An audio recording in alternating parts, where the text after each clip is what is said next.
Welcome to the Fight with Teddy Atlas. I'm Ken Rideout, joined as always by 18-time world champion trainer, the great Teddy Atlas. Teddy, how you doing? Good, Ken. Happy Halloween. I know it's belated, but I saw the beautiful picture yesterday of you and your beautiful family out there having fun, and you guys had great costumes. Your wife, not you, did a great job with those costumes. Tremendous. And they all look great. All your kids, my grandchildren, they look good too. We went trick-or-treating, had fun with them. Actually, my grandson changed costumes. He's really advanced. He was a dragon early and then a tiger late. Nice. So he went into it all, and you won. Did you win for your costume? Did you win the award?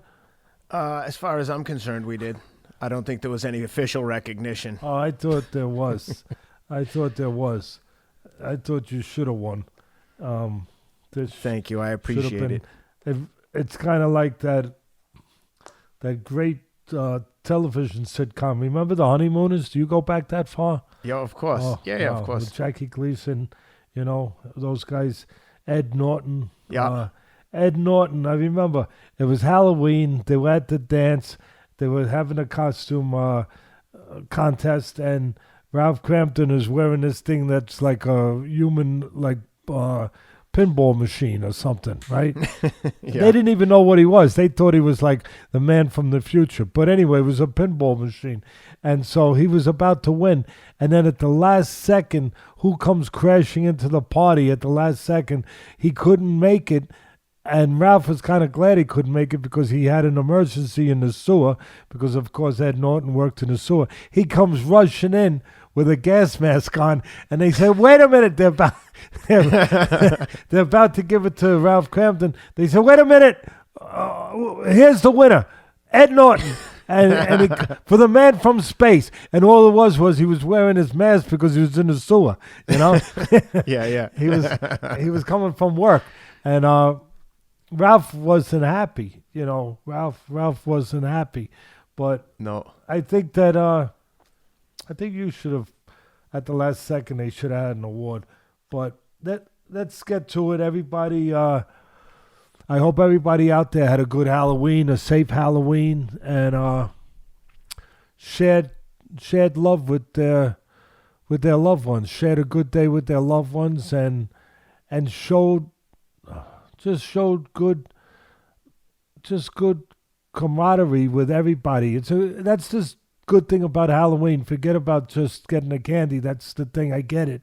For the kids, but being together with your family, doing something with your family, and then everybody being able to sort of have a rapport with their neighbors or strangers, because everybody is, whether it's the people giving the candy or the people with their kids knocking on the door for trick or treat, everybody has just a nice way about them, and knowing that today we all care about each other. Today it's about the kids. Today it's about family. Today it's about humanity.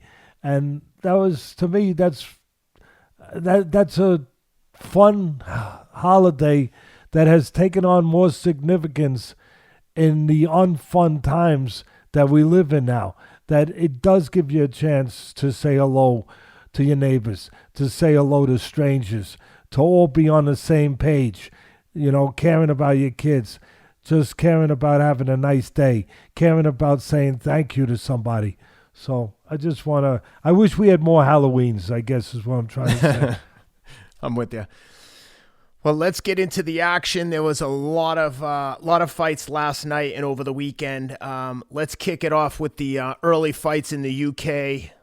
DAZN card, Alexander Usyk against Derek War Chisora. For me, this fight lived up to expectation. I enjoyed it thoroughly. You had one guy who was clearly tough and ready to fight, and one guy who was an elite boxer and just kept moving, outboxed him, had crazy footwork, and obviously the boxer being Alexander Usyk, Olympic gold medalist, unified cruiserweight champion. I think at times the size difference was apparent with Chisora swinging for the fences.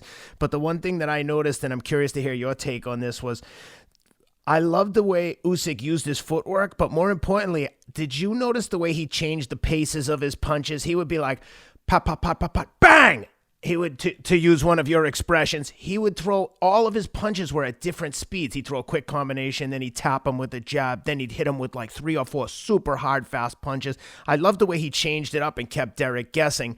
And he had him out at one point, I think maybe in the 6th, 7th, 8th round, he had him like, I think Chisora was saved by the bell. He had him on Queer Street, and the bell rang, and Chisora came back out. To his credit, he rallied. But love to hear your thoughts on this one. I love this fight.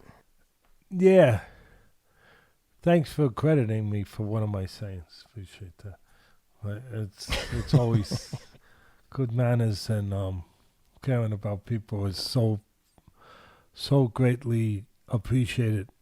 I know by me, more so every day, it seems. But as far as the fight, I think you did a good job setting it up, and just what you touched on right there. He was like a pitcher. I remember Greg Maddox. You remember Maddox, the pitcher? I think he was with the Atlanta Braves. He might have been with the Chicago Cubs years ago. Yeah, that's a perfect analogy. Yeah, That's what it reminded me of. Yeah, he changed speeds all the time. He couldn't throw a fastball past probably past 83, 84 miles an hour, which for the big league, that's not a top fastball. Nowadays, they're over 90. Some of them go up to 100 miles per hour. But he was a great pitcher, Hall of Fame pitcher, I believe. But it's because he could change paces, keep you off balance. And that's what you're describing there, Ken, and that's a good job by you. Because he did that. He threw easy and then he threw hard. And those are the subtleties of the sweet science. And when we predicted who was going to win from my bookie, saying who will we take, and I took, obviously, I didn't think it was a hard pick, but it turned out to be a harder fight. But I picked Usyk to win a unanimous decision. I thought he might be able to even possibly stop him late, but most likely a unanimous decision. And he almost did stop him. Yeah. Hey guys, want to take a minute to give a shout out to one of our sponsors. Full disclosure, I'm an investor in this company. I've used the product. I like it so much. I actually invested with them. PowerDot, it promotes circulation to help muscles recover quickly between fights and workouts. Relieves pain by stimulating nerves. It's an excellent rehab tool for injuries. So if you have a knee or an ankle or a shoulder injury and you want to work the muscles around the injured joint, this device basically stimulates the soft tissue around the injury, preventing you from having to put load on the injured joint. It's invaluable for recovery from injuries for sure, and it's an awesome recovery tool. Like I said, I've been using this thing for a long time. Lance Armstrong turned me on to it a couple of years ago. One of the new features is the Smart Recovery. They integrate with Strava and Apple Health, tracks your workouts, and provides customized recovery programs based on your personal activities, pulling in all the data from Apple Health and Strava. Invaluable. If you're into working out and you use those tools already, you can probably appreciate how significant that is. It guides you through each program. The app is incredibly intuitive. Athletes love this thing. It's used by some of the world's top athletes. I personally gave this to Dustin Poirier, Regis Prograis. They love it. I mean, a lot of different athletes from a lot of different sports I know have used this product successfully. Our suggestion from the fight with Teddy Atlas is that you try the Pro Bundle. You get the Duo plus 3 extra sets of pads. It stimulates 2 areas at once. Spend less to help, which will lead to you spending less time recovering. Save $25 plus an additional 20% off with the promo code ATLAS, ATLAS. Additionally, they'll give you a 30-day money-back guarantee. If you don't see results and you don't like the product in the first 30 days, send it back, no questions asked, full refund. Again, PowerDot's giving 20% off to all listeners of the with the code ATLAS. Do your body a favor, go to powerdot.com/Atlas and experience personalized muscle recovery. And I talked about the comparison with him and Holyfield, where he's got a chance to win a heavyweight title. A lot of people thought he was too small, but very similar to Holyfield coming up from cruiserweight. Both of them were the greatest cruiserweights ever. They consolidated all the cruiserweight titles. Holyfield was the greatest cruiserweight ever, and Usyk is probably number 2. And they go up, and Holyfield was able to do what most people didn't think a smaller guy could do, win a heavyweight title because of his character, his toughness, other things, his offensive abilities, his smarts. He made being a smaller guy an advantage with some of the bigger guys who were more cumbersome. But and he had a great chin. And Usyk, not that you want to find out, but he found out he had a pretty good chin. But and he knew how to win. Holyfield knew how to win. Usyk knows how to win. But I said that his passageway to the heavyweight title will be through the legs if he wins it, because he's got better legs than the bigger guys. And that's where he can make up for his, if you want to call it, shortcomings with his lack of size. That's where he can, even the playing field. By having legs to move around the bigger guys, keep the bigger guys off balance. And the scouting report, I think, that we put forward was right on the button, that he was going to get tested this time. The first fight that he had as a heavyweight against Witherspoon, Ken, it was like a gift. I'm not knocking Witherspoon. I don't knock fighters, but I tell the truth. It was like when you go to one of these events, one of these big black tie dinners, the one you're going to tonight probably, and you go to these and I'm socially distancing, Teddy. You know that. Oh yeah, I'm sorry. And I'm in L.A. Yes. Socialist / communist environment. If I go outside without a mask, you would be shot on the spot. My neighbors will call the social distance police on me and be like, "We've got a man up here without a mask. Send the team. Send the troopers." No, you're right. You'd be hanging from a phone pole. You're upside down. You would. I'm just kidding. I'm just kidding. I actually love my neighbors. Most of them are on the same page, but there is a general vibe here of if you don't wear a mask, we will kill you. Yeah, I mean, it would be. I wouldn't want that to happen at all. But where, he went into this. He went into this when he got his first heavyweight, touch of the waters, putting his foot in the waters. They did give him a easy one, okay. And the point I was making is, if you go to these events, on your table you pay a lot of money. So on your table they leave you a gift. You get some kind of whatever, a goodie bag. Some kind of goodie bag, and that's kind of what Witherspoon was. He was like a gift. They call them favors, right? It was like getting a favor, a party favor for coming to the heavyweight dance. Like, okay, you showed up, you came to the heavyweight dance. We have to give you, initially for the first one, a gift, a heavyweight goodie bag. And they gave it to him. And this was a real test. This was the next. After that, okay, you got that one. Now you have to find out if you really can belong. And that's what this one was about, Ken. And for Usyk himself privately, finding out, answering some questions. We all have questions. You go to a new company, you go to a new job, you get a raise, you get a promotion. Some people are afraid of the promotion. They say no, even though they're going to make more money, because they're afraid of the extra responsibility. They're not sure if they can handle it. That happens in life. And this was to let him know and answer some of those questions, him being Usyk. Can you handle it? Are you ready for these bigger guys? Can you swim in the ocean with the bigger fish? And the answer was, yeah, but it's not gonna be with a backstroke. You're gonna have to be a dolphin. You're gonna have to know how to swim and dart in and out. Get around those big whales, get around those killer sharks, get around those makos, get around those great white sharks. You're going to have to know how to maneuver. And that's what this was about, answering questions for Usyk. Can you belong in the heavyweight waters? And what he showed me was he knows how to win. He showed me the confidence. He showed me that, as you touched on and I touched on before the fight, his legs that could give him an advantage. And look, the scouting report we gave was spot on. What did I say?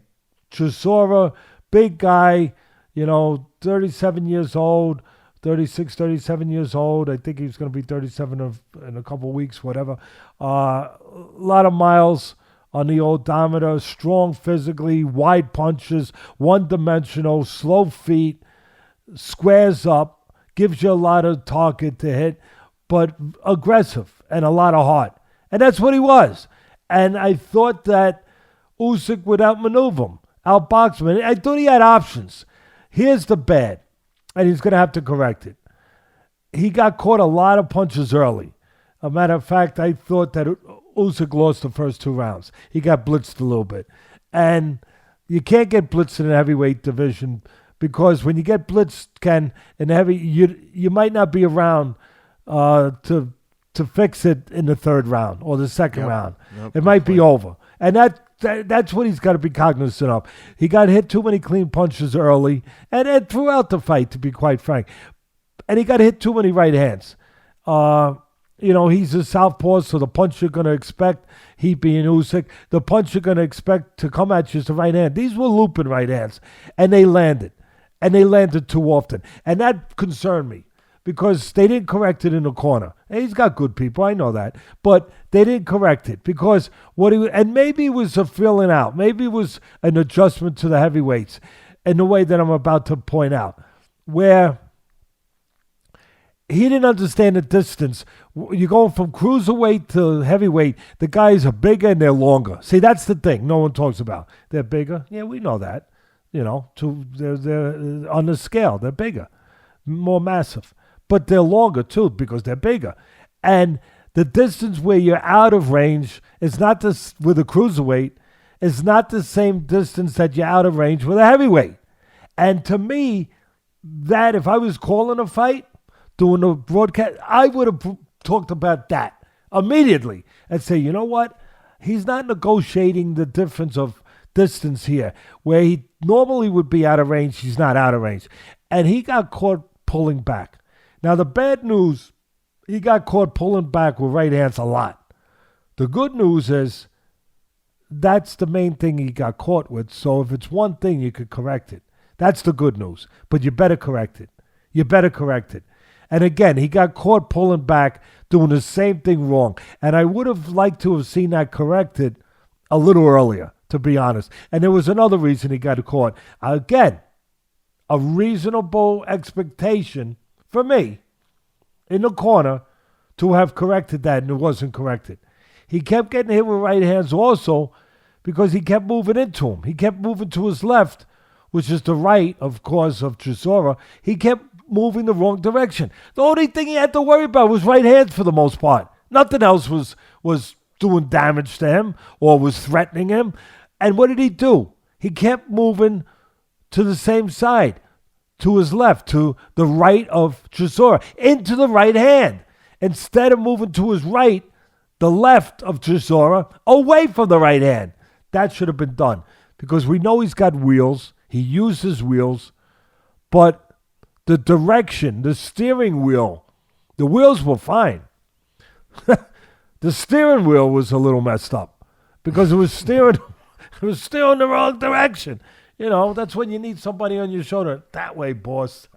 That way, boss. There's a lot of traffic this way, and we're getting hit with it. That way, boss. So those are the things that I think they need to correct. I would have liked to have seen correct during the actual fight a little more, to be honest with you. The other thing is I give all the credit to Chisora. Showed a lot of heart. And he came ready. He came in shape. He got gassed a little, and then he found this other wind. He did show the miles on the odometer, but not. He overcame it. Like he made a pit stop. He went in, got a quick tune-up, in the pit stop area. I didn't know they had pit stop areas, Ken, in fights. Looked like he got 4 new tires and a tank of gas. Yeah, he did. He got, and that was allowed. He was a little bit allowed to do that, a little bit, because Usyk kind of gave him certain rounds where all of a sudden when you thought he was going to possibly finish him, take him off the road, if you want to stay with these analogies, he suddenly let him coast. He didn't put the pedal to the metal. He let him coast and recover a little bit. Where I thought that he made a strategic boo-boo, Usyk, there was a spot towards the middle, late part of the fight where he didn't have to move as much anymore. I thought he was moving too much. I thought he was moving a lot and still getting caught because, again, he was pulling straight back. But I get the idea of moving. That's one of the options to fight a bigger guy, strong guy. Keep him off balance, kind of like Fury did, right? He did that with Wilder, the first fight. And keep him off balance. Then the second fight, Fury did the other thing you could do. A lot of people don't like to do it. There's more danger, they think anyway, if you don't do it right. Back him up. Back up. Because both of them are to get the same effect, the same results. What? To keep the guy from being set to punch. You keep him going backwards, he's not set. Keep him moving his feet where you're giving him angles, he's not set. Either one. Your choice how you do it. But the other options that were there for Usyk was slow down a little bit. There came a point where I'm watching, I was getting a little dizzy. And I'm saying, look, I know you got good wheels, but now it's like you're showing off. Like it's unnecessary. Some of it was unnecessary. Now it was like, settle down. You could step to the sides, but be ready to punch because it's time to be ready to punch more. Because the guy now was ready, slowing down himself, the guy being obviously Chisora, and he was looking to close the gap. We know that. He's aggressive. And the only way he was able to close the gap was if you're moving and he knows you can't punch, he's going to close the gap. Or when you settle down if you're not punching. And there were times there where all I would have told Usyk was, move your freaking hands. Move your hands. You set yourself, which he was starting to do more. And now, don't let the guy close the gap. You can hit him before he closes. The only way he closes the gap is if you don't move your hands. And just move. It's kind of like in military terms, if you watch a movie and you're watching the military side they're trying to invade the fort. And they got to go across that grassy field to get to the fort. As they go across the grassy field, it's really up to the people in the fort what's going to happen. And the people in the fort in this case was Usyk. Because the troops that were coming was Chisora. So it was just a matter, just like it is when you watch these military films, where he's got to be allowed to cross the field. If the archers with the bow and arrows release their arrows, they're not getting across the field. But if they don't release their arrows, they're getting to the fort. They're getting to the fort. And that's the way I looked at it, where I'm watching it. If I'm in the corner, I'm saying, listen, okay, now we could keep the right distance. You don't have to move as much. The guy's got to close to the gap. He's got to come across the field to the fort. Let your hands go. Let the arrows go. If you let them go, he can't close. He can't close if you let him go. And he didn't let his hands go enough. Now, look, I'm not here to make excuses. I'm here to point things out that normally might not get pointed out. That's what I'm here for. But maybe Chisora, or I meant to say Usyk, mentally, he wasn't, it's only his second fight at the heavyweight waters, right? Yep. So maybe, he wasn't ready, confident enough, ready to be sure that he could do that yet. To do that with a big guy, a strong guy, an experienced guy, an aggressive guy, and know that he had to go 12 rounds. Maybe there was some stuff going on in his head, because there's always stuff going on in people's heads when you get to these levels. It's 75% mental. And maybe in his head, he's thinking, I got to save something. He's thinking, I better be more careful. When the truth was, by being too careful, too respectful, too cautious, whatever you want to call it, that's dangerous. Because now you're letting the guy close. Actually letting your hands go. And this is I want this to be a message for you people out there in the world that have nothing to do with getting in the ring for a living. That whatever you do, sometimes you get to a point where you're thinking, oh, I better not do this. My boss, this, my position, I better be safe. By being safe, it's the most dangerous thing you could do. Because if you're doing it right, sometimes it comes a time where you got to take a risk. But it's not really a risk. It's calculated. It's developed. It's planned. It's something that you know how to do. It's responsible.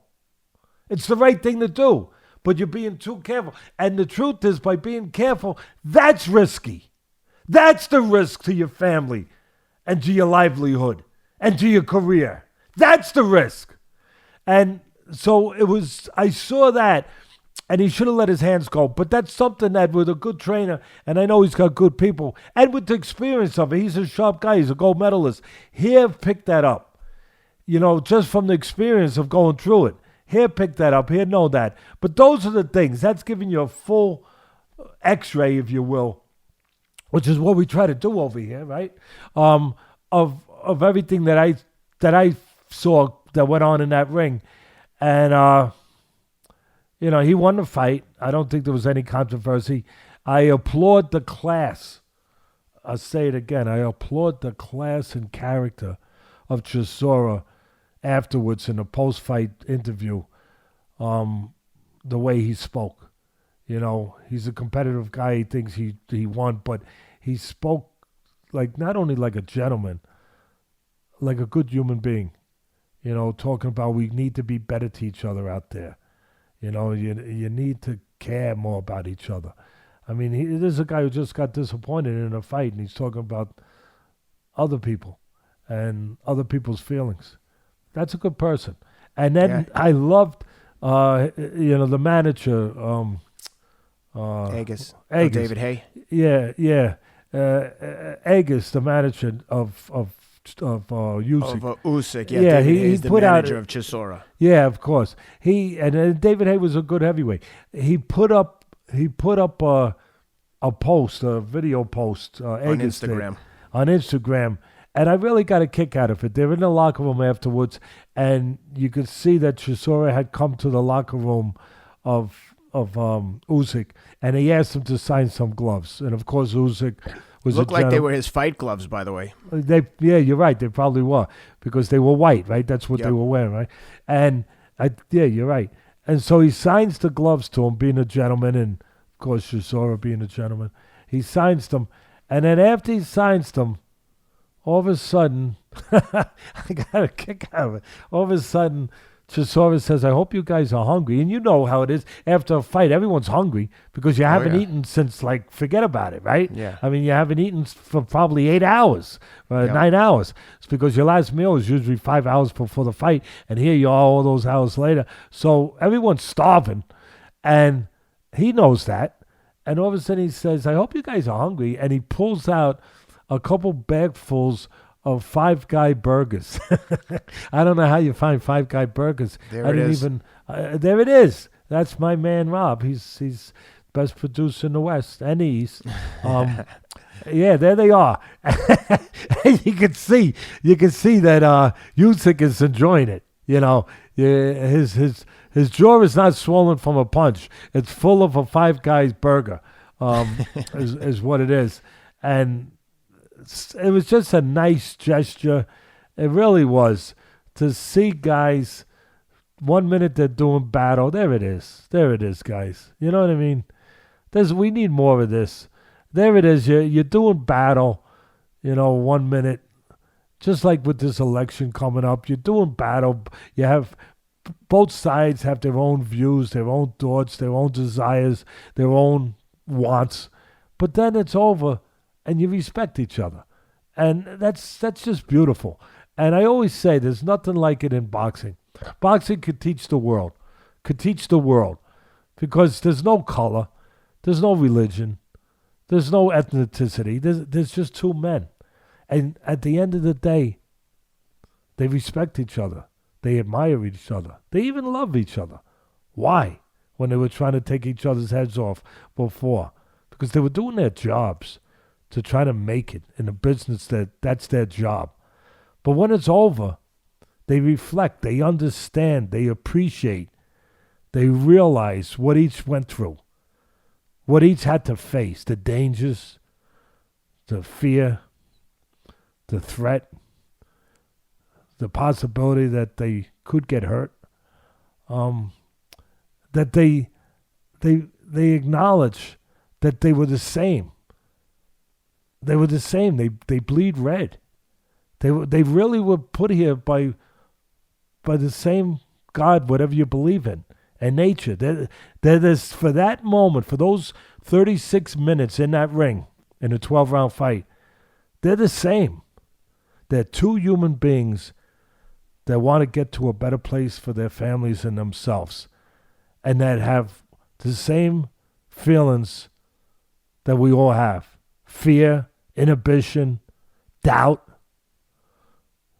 pride, hope, dream, all of that. And they know what each face. So when it's over, they hug each other in the most genuine way on this planet. In the most genuine, where there's none of those things that I talked about before, the prejudice, nothing.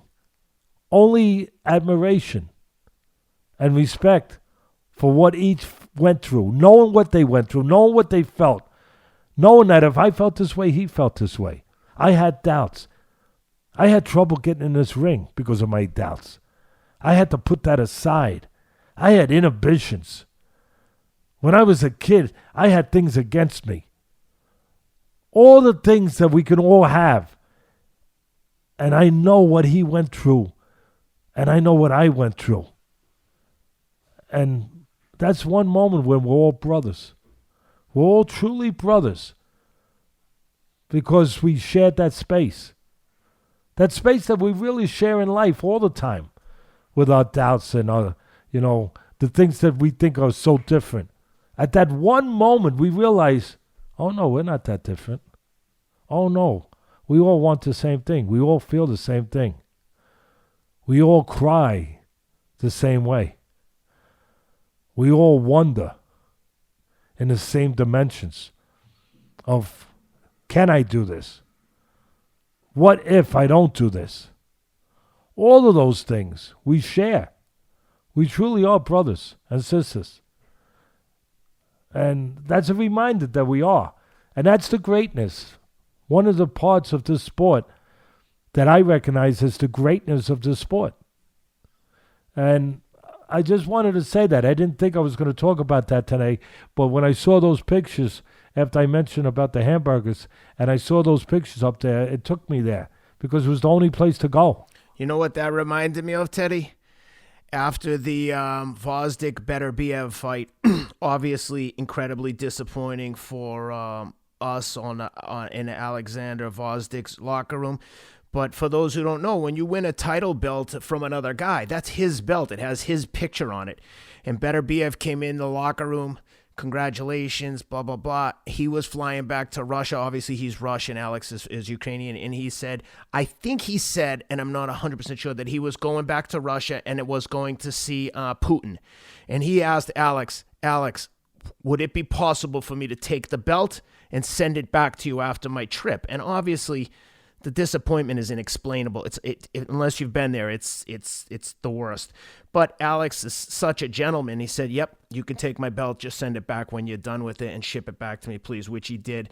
But I thought that was like all the points you just made, like two gentlemen asking each other for a favor. Who the hell wants to give their belt? You've just lost the title, but you still have that belt is yours. And I just thought that was an incredibly kind gesture for Alex to let this guy to let Beterbiev take his belt and go back to Russia with it. But it was the right thing to do, and credit to Alex for being the gentleman and letting him do that. But that's what I thought of when I saw Usyk and Chisora. You're on the mark. 100%. And you said it. You said it the right way. I'll just finish with the fight that I still believe that Usyk. I still believe that Usyk will win a world title at heavyweight. I know that you could go the other way. You could go either way off of that, but I believe he will. I think his legs will give him that opportunity. His experience with winning, his mind, his intelligence. The one place where I think that he wouldn't have that advantage would be against Fury, to be honest. I was going to say, I was thinking the same thing. Fury is just so big and has the ability to blitz like Chisora does with the boxing ability, whereas I don't think Anthony Joshua, correct me if I'm wrong, I don't think that Joshua has that Chisora mindset to go and get you. I think he's more of a boxer like Usyk, and I think that would be of the two, Usyk has a better chance with Joshua. They said afterwards Joshua liked what he saw, and it's all posturing, but he's now the mandatory for one of the belts, maybe WBO, which Joshua holds. So it will be interesting to see what happens there. Yeah, I agree. I mean, listen, Wilder would be dangerous too, because if Wilder caught him one of those punches pulling back, it could be a different result. But of the three, I think Wilder's boxing skills are the lowest. They 100%. And you people out there have heard that on this program before, so you know that. We don't hide from what we believe, but otherwise, what's the sense of doing a damn show? But I think Fury, like you said, Fury. The problem with Fury is, he's got good legs. he's got good legs too, and he's got good technique too.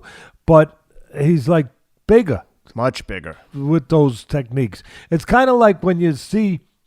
You've been through this. You played football in college, Ken. A lot of people don't realize that, and it's like you're good at a certain level. You're good at, let's just say, like at your local level, and you might be a really good player, really good. And then all of a sudden, you get a chance to go and, say, get called to give a try at, say, Ohio State or Alabama. And now you're going from your level, where you were pretty damn good, to now guys that are just as good, better. I mean, faster, better, but 10 times bigger, stronger. They're the same things, like you had all these skill levels, but now there's guys with those skill levels where you're, say, 200 pounds. There's guys with those skill levels at 260, and they got the same skill levels, and they're faster. And you're like, that's the exact difference between Division III and Division I is the speed of the game and the skill level, the skill positions, and like you said, size and speed. It's literally like everything's all the action is the same. Guys are talented, but at the next level in Division I, everyone's moving like 6 steps faster.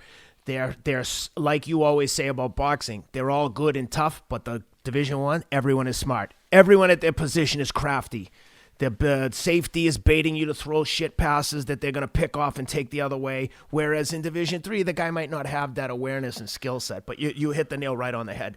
And I think that that's the big difference with when he steps up against these, and not to say he can't, but when he steps up against these next level of huge, talented guys. And that's why they're doing it progressively, step by step, which this was the right step, to get to the next step. Yep. The right introduction, if you will, to what you're going to be dealing with. One thing I want to ask you before we get off the heavyweights, it's unfortunate we have to talk about this, but I just want to bring it up because it's been all over the news. Deontay Wilder came out, I think roughly yesterday before the fight, with an Instagram post claiming that he made about 20 different excuses, but some of the ones that stuck with me were Wilder possibly had an egg weight, which for those who don't know is a product that you hold in your hand. It's literally shaped like an egg. It's heavy, and it's, for shadow boxing, running, whatever.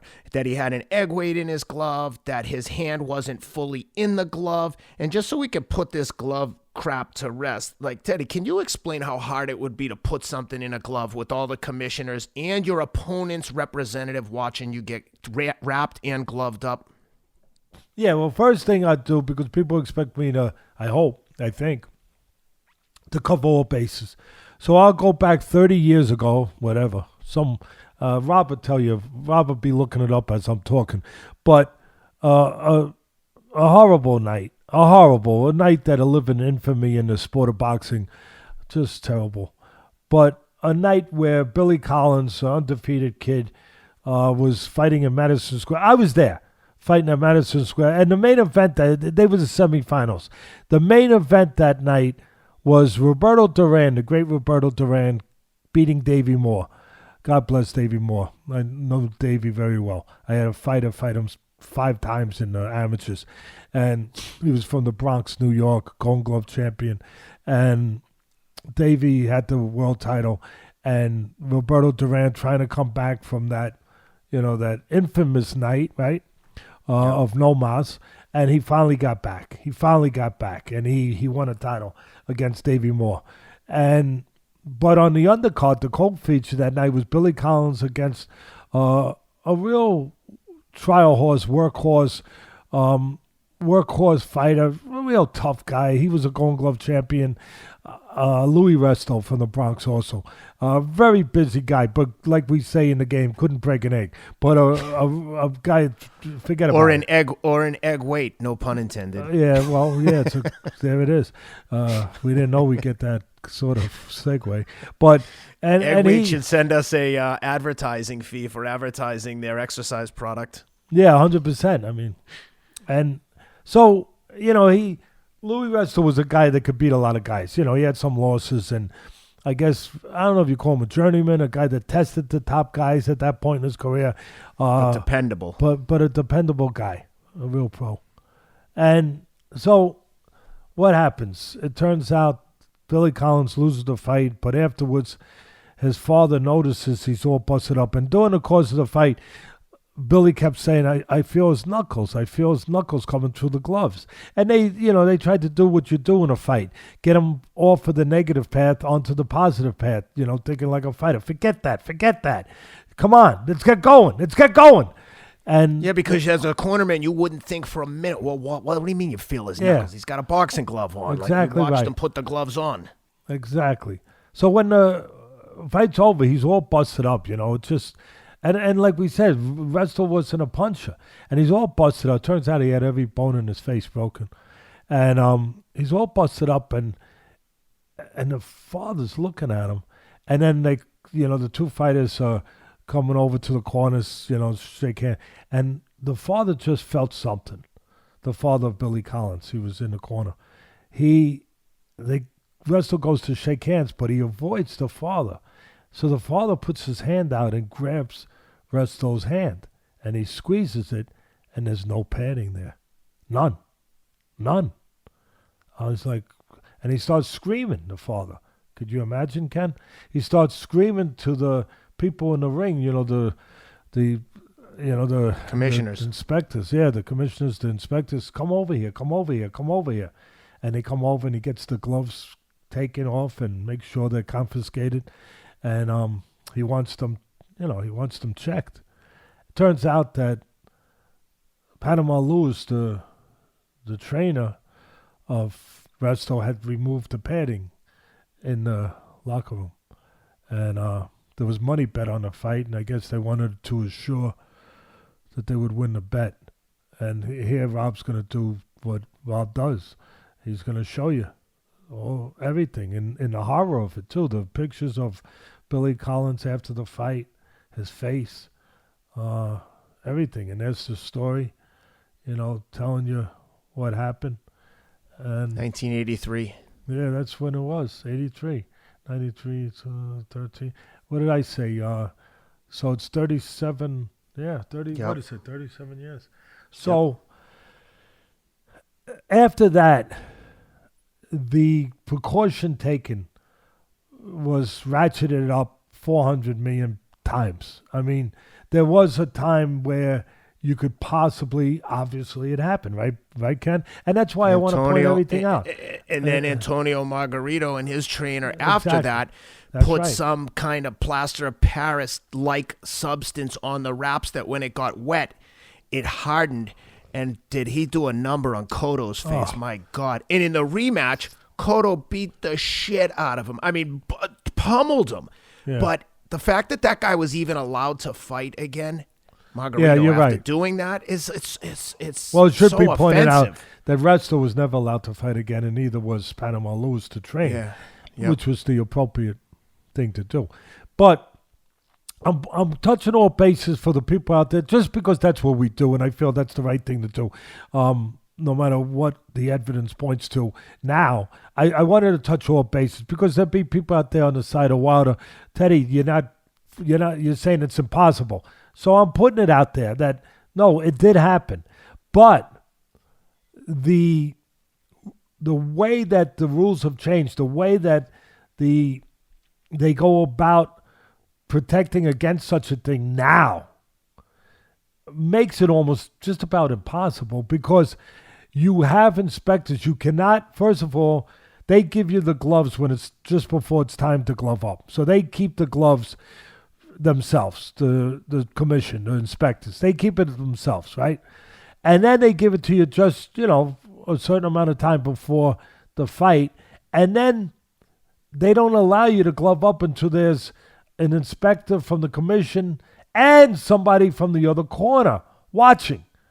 So I think Rob might even put a picture up of that you could see during that, in the locker room before that fight, the second fight with Fury and Wilder, you saw a representative of, I believe you saw a representative, I don't know if it was in that fight or there was a picture that From was out there. Wilder's team. Yeah, standing there, standing there watching the gloving. I mean, standing watching the hand wrapping, watching the gloves get put on. So that is the policy now, that the gloves are kept isolated.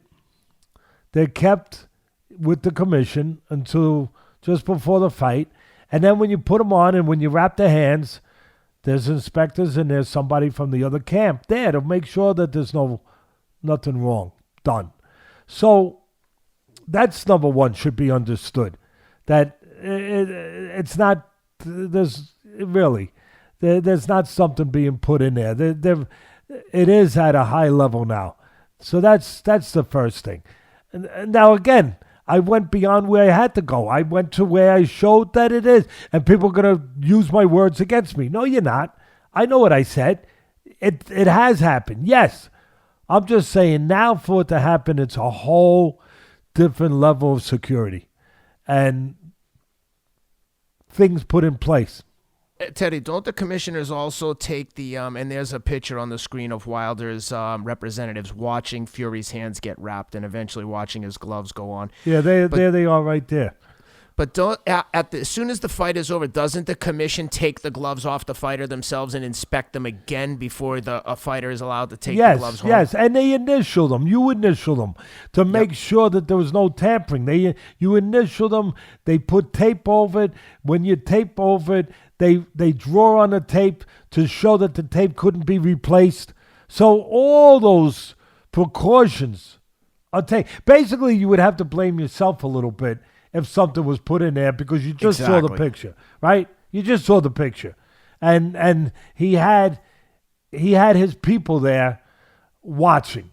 So now listen, I will not argue that his glove, there's pictures of his glove looking flimsy and almost unattached. I will not argue that. I will argue that there's a horseshoe in there or a piece of metal in there or anything like that. I'll argue that. Because if it was flimsy and there was something in there, you would have saw it bouncing. It would have been bouncing around and it would have been making some indentation in the glove where you would have recognized something like, what's going on in there? Where they got golf balls in there? But no. So, but I will admit that, it looked like a flimsy sort of glove that, and what can do that? In one way, you could hurt your hand with that. Yep. Let's point everything out. Could you slap the guy in the face and slap him and then use that to set up another punch? I guess you could. All right. But you could also break your wrist. You also have less of a fist, less of a solid fist to hit somebody with. There's more of a risk of breaking your hand. And also, it's not for power. That's not going to help you with power. Having a limp, the way I'm trying to illustrate it here, having a limp glove, right, and a limp hand, and you're doing this, that's not going to induce power. That's not going to enhance power. So could it slap the guy? You want to make that kind of, you want to go there? Okay. But, so I can't speak 1,000% on that. But I can speak close to 1,000% on that there was nothing put in the glove. And then when he went to the point of saying, well, you take it from there, Ken, because that's not the end of it. He actually went down a litany of things that he started to say that were done against him without any real proof.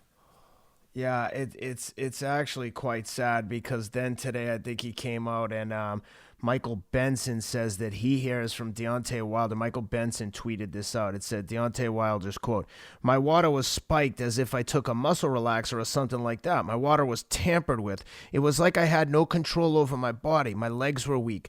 I think Mark Breland's got something to do with my water as well, too." And when he put out his rant about the gloves, he also said he had an incompetent trainer who threw in the towel. And to me, it looked like he had only one person that actually cared about him, who actually had experience as a fighter, who's been in prize fights, who knew what was happening, and that was Mark Breland. But you take it from there. I'm going to repeat what I said months ago when this was, new and when it first happened. Mark Breland's the only guy who cared about him in that corner. He was getting knocked out. Yes, 100%. Out. He had just gotten hit a right hand. Fury took a fighter's move back, and then he was coming back in when he got stopped. He was going to come back in and crack a guy that was basically defenseless, just waiting to get cracked. So he was getting knocked out cold. Maybe they should have let it happen and see what happened, but you don't want to do that if you think a guy could get hurt. So part of the responsibility of the trainer is to get him ready to win a fight, but to make sure that he looks out for him during the course of a fight if he can't win a fight, or if he feels he can't and he's at a perilous position that he needs to be looked out for. So I take umbrage with that. I do. I know Mark Breland, over 40 years. When he was the legend of New York Golden Gloves, won about 5 of them. People actually pulled out of the gloves not to face him. I mean, he was just he was like Tyson was later in the amateurs. People would pull out of tournaments not to face Tyson in the nationals. And that's what it was like with Breland. He was knocking everybody out with that right hand. Tall, skinny guy, 6'3", whatever, and a welterweight. He was like a Tommy Hearns. And, he was a gold medalist in the Olympics. He wound up winning a welterweight world title in the pros. I mean, this is a guy that understands what needs to be understood when you work in a corner of all the things that to look out for that can happen and what your responsibilities should be. And, he's a good human being. He's a very quiet guy, sometimes too quiet, to be honest. You can hardly hear him. But that's his personality. Nowadays, as I get older, I kind of like that personality more and more. Quiet people. I'm in love with that, actually. Just a quiet, decent guy. And it bothered me when he said he was disloyal to him, because to me, again, he was the one guy that was loyal, looking out for him, saved him from maybe getting hurt. Teddy, it's one thing to be upset that he threw in the towel. You can kind of understand, okay, you're a little bit upset. But after the dust settles and you've had time to think about it, to then fire the guy months later, which is what he did, now to say that Mark Breland might have spiked his water, come on, Deontay Wilder. I think it speaks to Wilder's character rather than Breland's. But that's just I'm just saying, and yeah. I'm not there. I said it. it speaks because I think that Breland's character is spoken for already. He's lived a good life. He's been a champion, amateur, pro. Up to that point, he did an excellent job with Wilder, got him to a world title and all those defenses. There was no complaints about him. So now all of a sudden, that's a good point. Now all of a sudden, you don't know about people till they're tested, whether they're friends, whether they're whatever. You don't know till they're tested. This was a test where it wasn't so comfortable, and all of a sudden, maybe he was a scapegoat. It happens. Human beings, the first time that he's tested, what happens? He gets a scapegoat. He puts the blame on someone else. I'm just going by evidence in front of me. I'm not trying to say that I know everything about this guy, but I'm just saying I'm going by what is being available to me, by acts, by behavior, by history, by past. So then for him to make that kind of ugly accusation that he spiked his water, that's troublesome. That's troublesome. Keep in mind, this all started, Teddy, with the heavy bodysuit, the heavy costume he wore into the round. That was the first one. I mean, that was the first thing he used as an excuse, that the bodysuit was 45 pounds, if I remember. On a guy who's 230, 40 pounds, a 40-pound First of all, it was his choice to wear the bodysuit. Bingo. It wasn't Mark Breland's. Mark Breland's didn't design it. It was his choice to wear it. And he wears it, and then afterwards he said the bodysuit was the thing that fatigued me, that drained me. So he goes from that to these excuses or these reasons for his failure now. It advances to this, from that to this. So I tell you, it's a lot of stuff, conspiracy stuff. It's something that Oliver Stone, the great director, might be interested in. Who knows? He's the one who did the Kennedy assassination movie with all the different conspiracy theories. Maybe Oliver Stone would find some of these conspiracies worth looking at to possibly delve into for a movie. I don't know, but again, it's I joke around, but it's sad. It's ugly. It's gotten really ugly that you're saying these kind of things about Breland, who still makes a living in this business. Let's not forget that, Ken. Still makes a living as a trainer in this business. And that this is what he's got to defend. He's got to defend those kind of accusations. The worst that you could throw at somebody in this business, at somebody in any business, that they went and conspired against you and did something to not only have you lose, but to threaten your life. It's very unfortunate. It's ugly. All of these big fighters, Teddy, they all work with PR people. These people who are experts in getting the message out there, handling press engagements.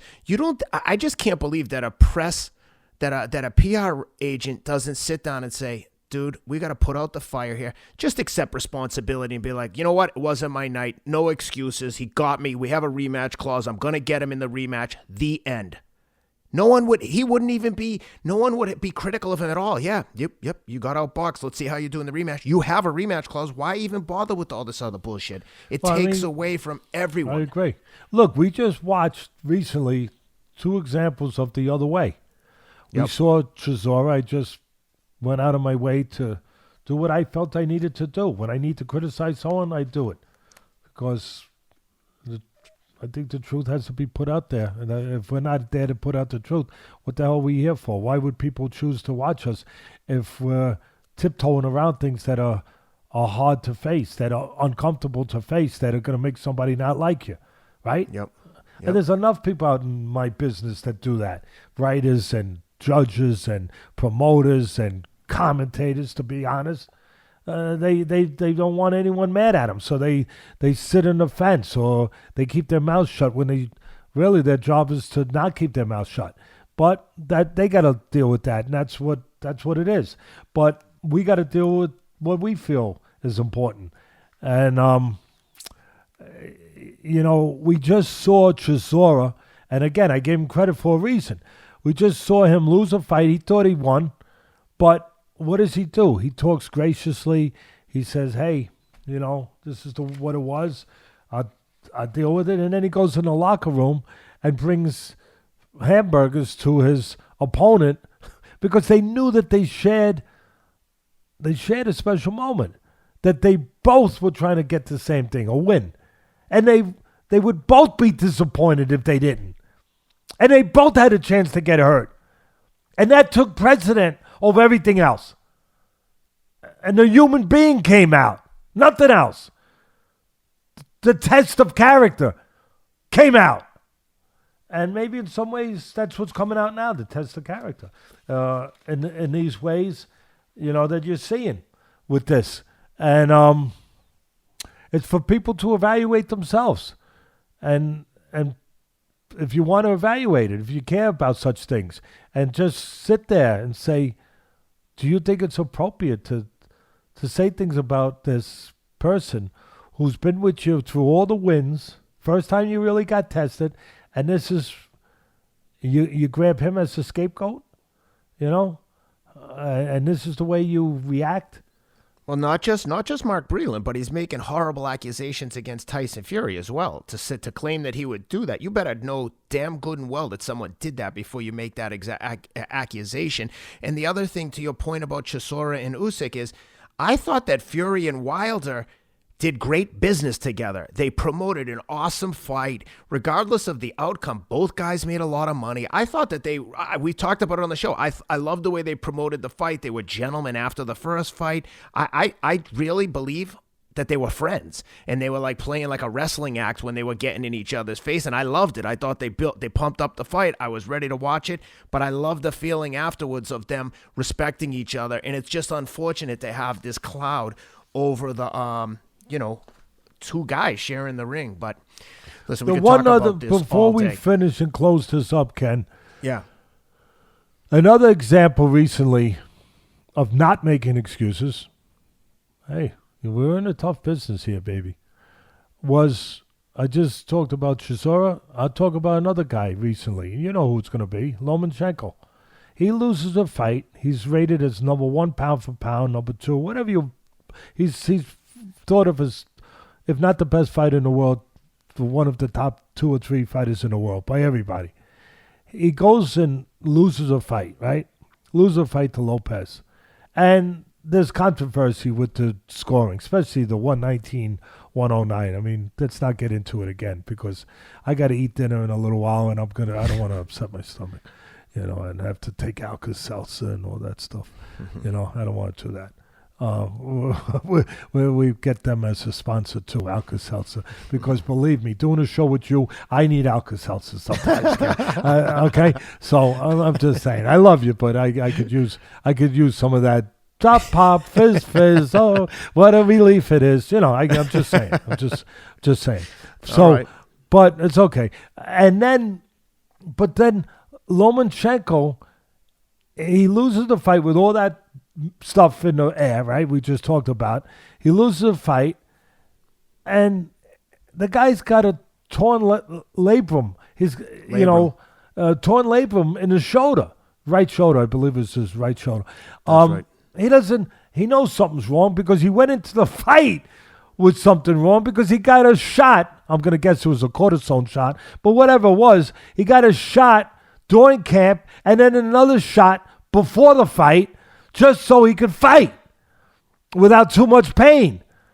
And so he goes and gets surgery after the fight, and he never said a word about it. He never said, well, my shoulder was bad and I couldn't do this. He didn't say a word. Not a word. He behaved the way a champion should behave. A man should behave. I know there's times you can say, I understand all of it, but really, didn't say a word, like Chisora didn't say nothing. And I don't know, to me that that if somebody really did something to you, that's one thing. But come on, at the end of the day, I'd rather see that behavior, the behavior of those two fighters we just pointed to. I'd rather see that. I'd rather see that. And I'll finish with this. We didn't come here to knock Wilder. He did that with this stuff for us to talk about it. He did that. We didn't go and say, let's find a door to go in. No. He created that door. We're just dealing with it for everyone. But I would venture to say, off of their behaviors in the past, that's all you can go by, right, Ken? I would venture to say neither Chisora or Lomachenko would ever blame a loss since they didn't use anything here. You had a torn labrum. That's something legitimate. That's something real.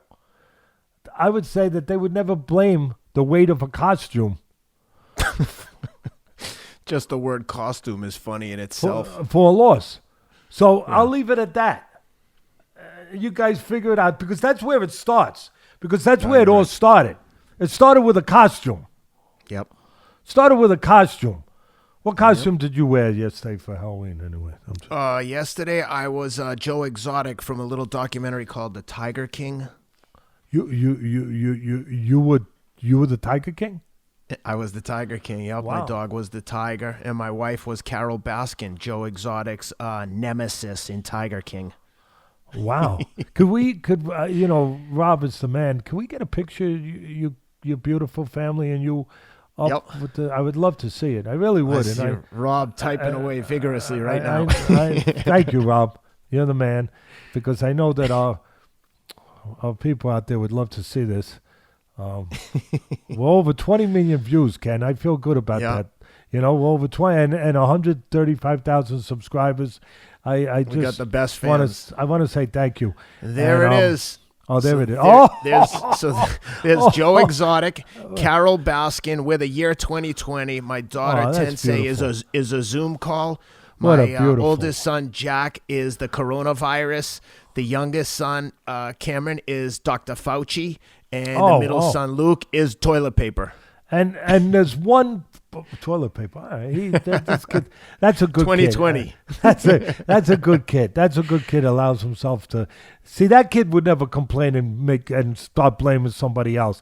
If he could allow himself to be a roll of toilet paper, that's just a good kid and a team player. And the only thing I would say, two things, because again, X-ray, right? We got X-ray. Has Peter called you about what you did to that dog? I want Peter to come and take the dog. If they call me, I'm going to say, you know what? You're right. I do not deserve a dog. If you guys want to come and get it, I'll have her at the front door with her cage and all her food. Ken, after we put this out there with the big base we have now, they're coming. Your wife better hide the dog if she wants to keep it. Please come get her. Because they're coming. They're coming, all right? And the other thing I got to say, look, fairness, right? We look at other people, we say things. We got to be able to take it and look at ourselves, right or wrong? Yeah, 100%. All right. Have you been tested for PEDs? Because you look you've looked pretty jacked. Pretty good for 60, right? You look pretty damn good for 40, for 30, for 25, for whatever you are. You just made my day. I love you more today than I did yesterday. Yeah, really. I mean, and that's of course before a urine test. I'm just saying, but you guys look beautiful family, beautiful family. Thank you, guys. Once again, shout out to our sponsor, PowerDot. Love this product. Promote circulation to help muscles recover quickly between fights and workouts. Like I said, rehab from injury, relief from pain. It's really an incredible product. You've got to just go online, check them out at powerdot.com/Atlas to take advantage of the code. But when you look at the site, it will really walk you through a lot of the benefits of the product. Additionally, I have it on now. Rob's going to cut to my, I use it on my calves after long runs especially. But you can see it here, how it stimulates the muscle. So it's actually working the muscle without putting load on the joints. And I can't say enough good things about it. It's comes with a convenient travel pack. I take it with me everywhere I go. Again, they're giving 20% off to all listeners with the code ATLAS. Do your body a favor and go to powerdot.com/Atlas and experience personalized muscle recovery because it integrates with Strava and Apple Health. So if you use these apps already, it's a no-brainer in terms of your recovery. And as an additional bonus, we're going to give one in five customers that buy this product, we're going to refund your purchase price. So if you use the promo code ATLAS, buy the PowerDot unit, email us a receipt of your purchase at thefight@hithardmedia.com. Again, email us a copy of your receipt, thefight@hithardmedia.com, and we're going to refund one in every 5 customers that purchase this. So you're not only going to get 20% off your purchase price, you're also going to get a 20% chance to get the product for free. Again, go to powerdot.com/Atlas, ATLAS, 20% off and a 20% chance to get a free PowerDot unit. I think you'll like it. And if you don't, within 30 days, if you let us know, they'll refund your purchase price. No questions asked. Once again, powerdot.com/Atlas, ATLAS. Well, listen, let's get into, we still got a lot to cover, so I hope the hardcore boxing fans appreciate this in-depth coverage, because now we've got Gervonta Davis, Leo Santa Cruz. Like the first fight, I loved this one. All action affair, 2 completely different styles. You have the punching machine of Leo Santa Cruz, who threw about 10,000 punches. He usually throws 10,000. Maybe this time he was throwing 5,000 because of that left hand of Davis was so dangerous and cocked and ready all night. And oh my God, when he landed it, I think it was in the 6th round when he stopped him. Oh, good Lord. That was one of the most vicious, dangerous looking knockouts I've seen in a long time. Knocked him out cold. For a guy who's only been down once on a controversial knockdown, Leo Santa Cruz, 0 losses. Like I said, one time touched the canvas and his legs got tangled up. I think they said during the broadcast, the ref actually apologized to him after the fact because it wasn't a true knockdown. And Gervonta Davis, good Lord. I thought that Leo Santa Cruz might get it done. But, man, Tank Davis at that weight with that punching power, he only needs one, the great eraser, and he erased that consciousness. Wow. Now, you wouldn't know if you listened to our show, the preview show before the fight. We get it wrong. I had Loma. I thought Loma was going to win. So, again, I'm not hiding. I thought he was going to win that fight. I thought it was a draw. But, yeah. Okay, I got you. Lopez won. I got you. But we predicted Usyk to win a unanimous decision. And on this show, I said Davis would knock him out. He'd win the fight. But I believe I said I think he'll stop him. He'll knock him out. No, you're right. You said that. I apologize. I should have pointed that out because you did say that Davis was going to stop him. Yeah, and listen, too big, too young. He was what, 11 years younger, 25 versus what, 30, 35, 36. Yep. So either way, whatever it is, too big, too young, too strong. And I'm going to add something to my man Mayweather, the manager, and to Davis. I'm going to add something. Also too good. Let's not take the credit away. They were 25. Davis is 25. Santa Cruz is 32. Oh, 32. But a lot of miles on his odometer. A lot of miles. He's been in a lot of tough fights, a lot of wars, a lot of punches thrown, as you said. He's a punching machine. But the bottom line is too good, too. I think that's fair. It's not fair to just say too big. That's a big part of it. But he was too big. He was a lightweight with a true featherweight. But if he wasn't as good a fighter, it wouldn't have mattered. Because I took notice, nobody mentioned this, but I took notice of the costume he went in there with. It was the same Mexican costume with the colors of the Mexican flag that Mayweather wore when he fought De La Hoya. To get in his mind, to get under his skin, to be a promoter, to be an entertainer, to give himself an edge, all those things. But it was the same costume. No mistake about it, no accident. And here's the thing that was really consistent with that. that I found very interesting. And again, if I was doing the commentating, I would have said this right away. Not only did Davis wear the same costume his manager wore years earlier against De La Hoya, but he was counterpunching the way his manager did against De La Hoya. A great job of We know he was bigger. We know he was younger. We know he was the better puncher. We know he was physically stronger. We know all that. But he was better. He was smarter. He was a counterpuncher, timing punches. I mean, it was beautiful. He was doing that, too. So, keeping Santa Cruz from being aggressive. Now, Santa Cruz, in hindsight, I think as much heart as he showed, he didn't show good decision-making skills or judgment by fighting on the inside with a guy that dangerous. Sooner or later, it's going to get you. You know, you might be winning the battles, but you're going to lose the war.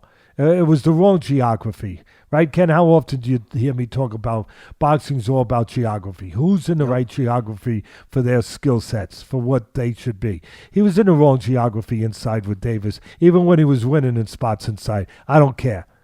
But what he should have been is he on the outside with his jab, his long jab, and being able to use that jab to keep separation and look to counter the counter puncher coming in, you know, not cooperate with him by laying on in his wheelhouse. That's what he should have done. Now, I'll say this. Even if he had done that, it probably wouldn't have mattered because he didn't have enough pop, I don't think, to keep Davis from getting to where he wanted to get to anyway. Eventually, he was going to get there. And again, I was impressed with the skill sets, the technical skill sets of Davis. I could see what rubbed off on him being in camp with Mayweather. Great counterpuncher, great defensive fighter, obviously a great fighter. That time was well spent being in camp with Mayweather. Mayweather might be a really good trainer too. But so that's where it starts for me, is to point all those things out. And it was a terrific fight while it lasted. But you got the feeling, there was nothing funny about it. You got the feeling that the party was going to be over soon, you know, because you can see the strength difference and the speed. He's got good skill sets, Davis. You know, the quickness, the speed of those counter punches. And he took a lot of shots, like Leo Santa Cruz, not known as a killer with the punching power, but he lumped him up pretty good. He landed some decent shots, and Tank absorbed them and kept moving forward. And like I always say, you know, Cruz is tough. But in this business, the sweet science, it's about being smart. You got to be tough. That's a prerequisite. You shouldn't be in the business if you're not tough. And you won't be in the business long if you're not. You'll be on the unemployment line looking for some other work somewhere in a different vocation. But the being smart separates you. And you could see that element, that trait, that quality with Davis.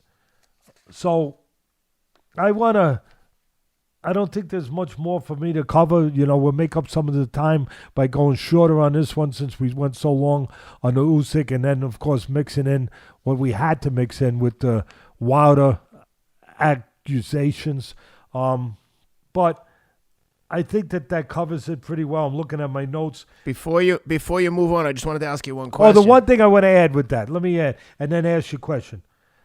That proof, Exhibit A in court, proof of him being smart was how he ended it. He didn't end it by breaking the door down and just mugging a guy. He didn't do that.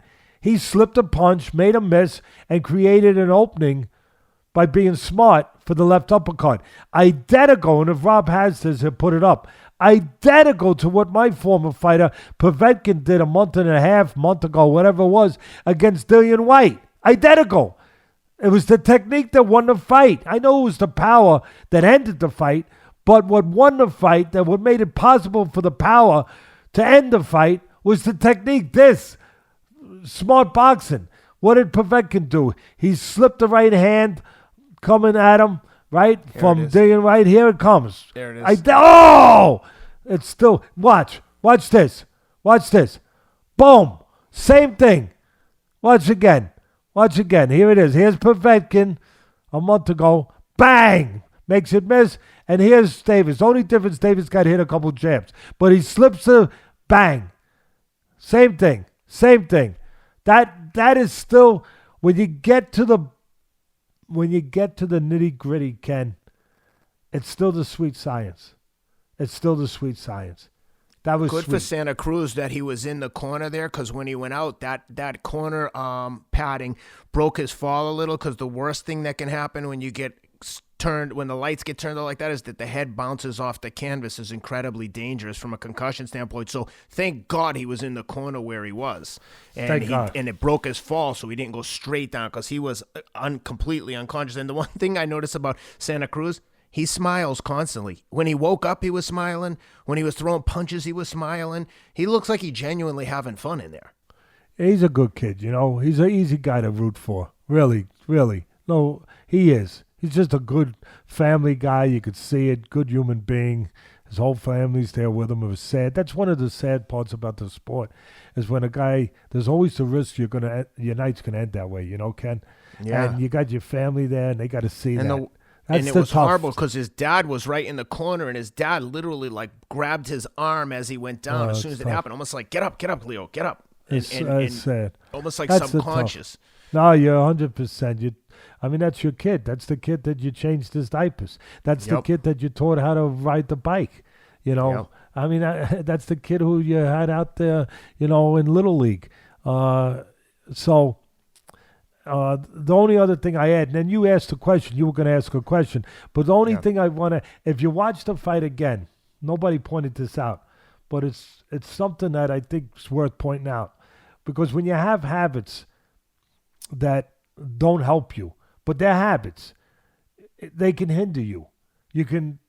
I always look, when I'm watching getting ready for my fighter to fight a fight, I got to scout. I got to look at the film of the guy.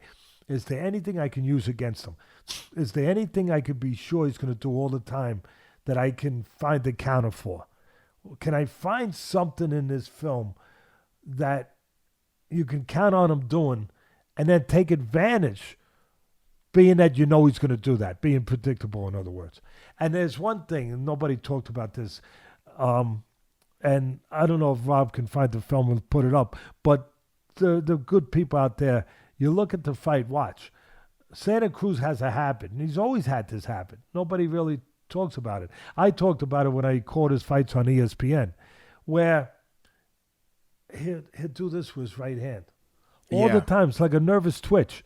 And that one commentator mentioned it. I mean, he's doing it all night like this. Almost looks like something's wrong with his hand to move it like that. And when he's doing that, there's always you're busy doing this. That hand can't be thrown until it's settled. Boom. Then you can throw it. But while it's doing this, it can't be thrown. And I always said, take advantage of that. You could take it. And it didn't matter, because obviously Davis had a great fight plan. He did what he had to do. But I'm just saying, if you know a guy's going to do this, just because it's a nervous habit, then when it's going like this, move to that side, because you know that this is out of play for those 2 seconds. It's out of play. Yeah. So move towards that hand and attack from there, because he's giving you an opportunity to attack when it's usually dangerous, and it's not. That's all. Yeah. Question for you. One thing that I noticed after the fight, I was looking at where the rankings were, and I always go to Ring Magazine because I think of them as the neutral arbiter of the sport. I really do. And I was looking for Tank Davis. Where is he ranked in the lightweight and junior lightweight rankings? He's the champ at 130 and 135, and he's not ranked. He's not recognized as a champion, and he's not in the rankings in the top 10 either way. This is a legitimate question. I don't know if I'm missing something or if he's being excluded for a reason. Do you have any insight? Well, when I saw that, I flipped out, because I said, this is why the sport is losing credibility by the second. This is why it's becoming a mockery sometimes. The fighters are great. They're noble warriors. When it's a good fight, it's still great. But then when you see all the shenanigans, all the crap, all the politics, all the other SH something T that goes on in this sport, it just sickens me. It sickens me, and nobody talks about it. Why? Because again, they want to be friends. They want to be. They don't want to get fired from their job as a commentator. They don't want to insult nobody, so they keep their mouth shut. And how would they feel though if they were on the other side of it?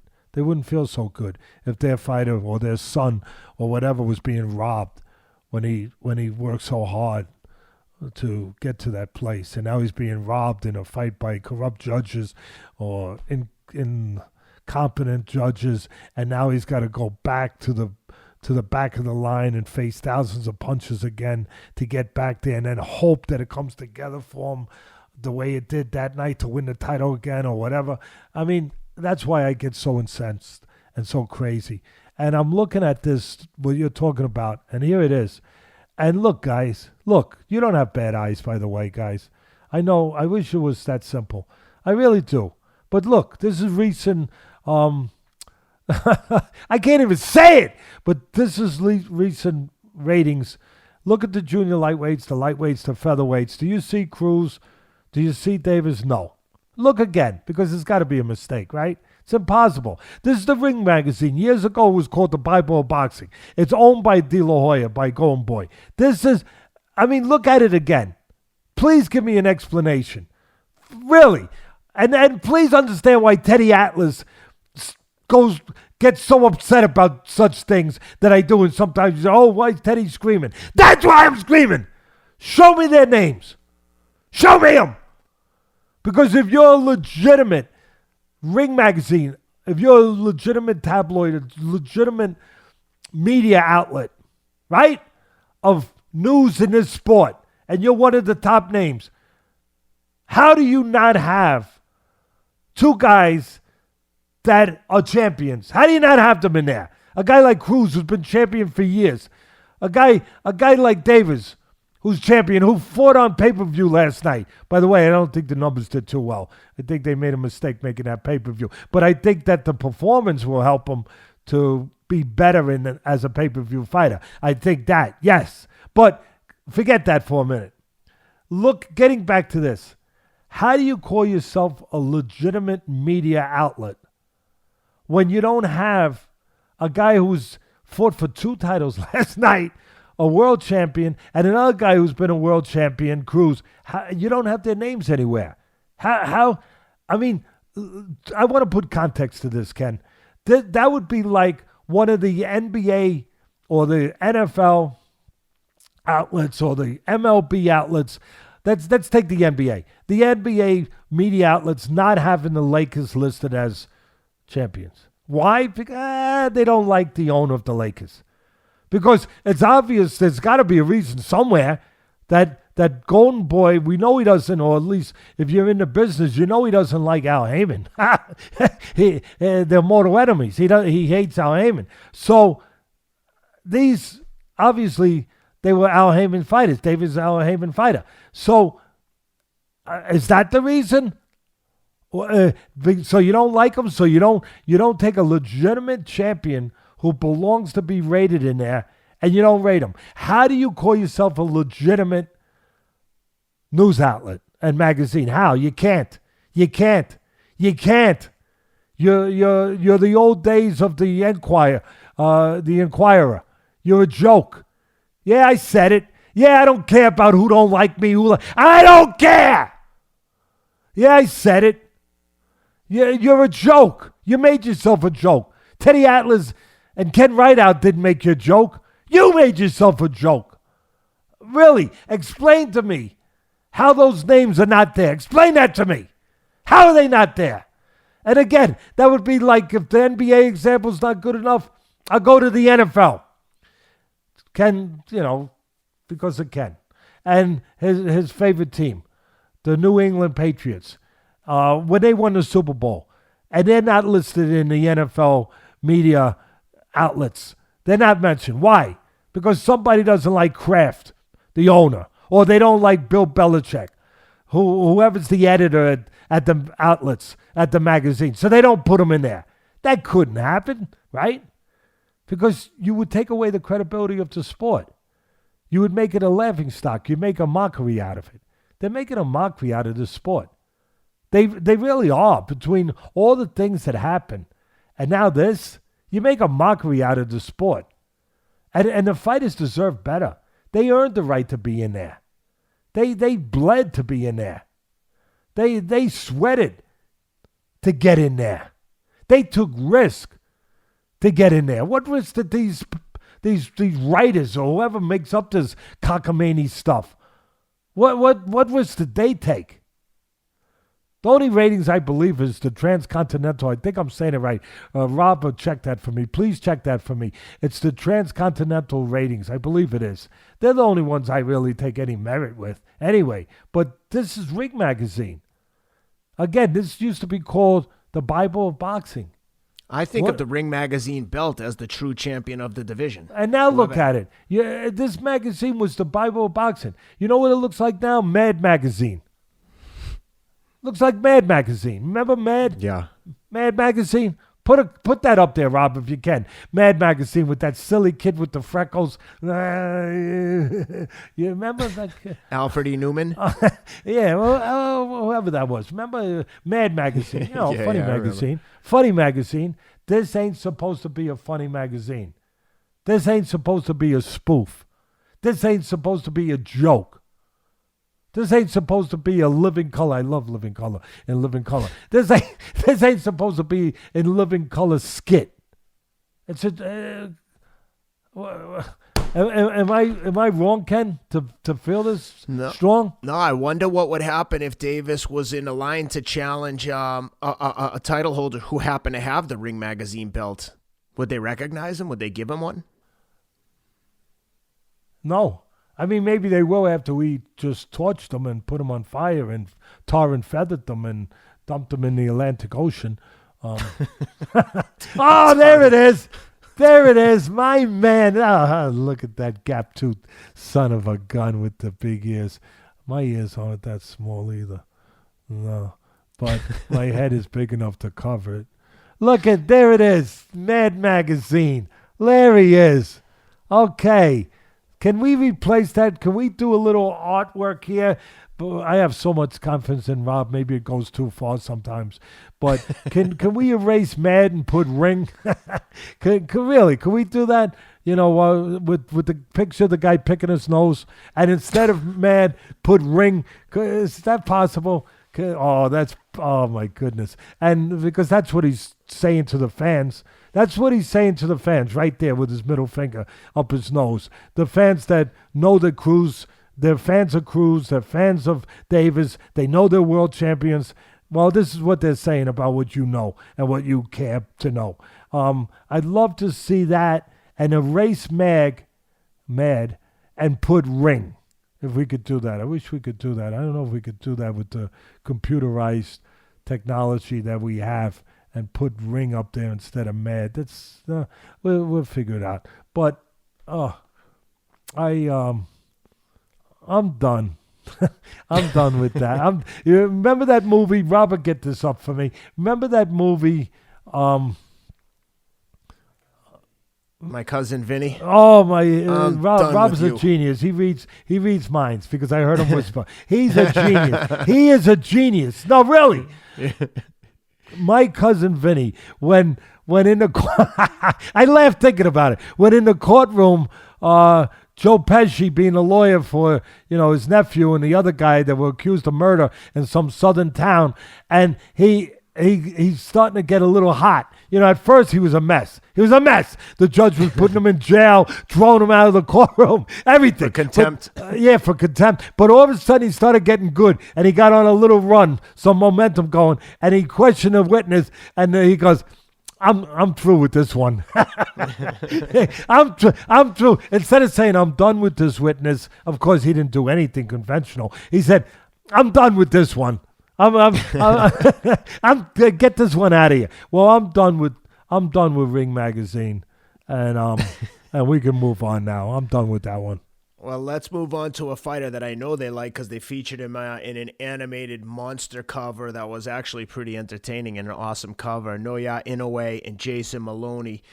Another good fight, man. Credit to Moloney. He took some bombs from Inoue, but Inoue was like levels better. Moloney hit him with some solid punches, but it just looked like a guy 2 weight classes lower hitting a much bigger, stronger guy. Inoue walked right through everything Moloney had to offer, and eventually he threw a perfect right hand right as Moloney moved in to do something. He's coming forward, and Inoue stepped into and hit him with a bomb right down the middle, ended the night.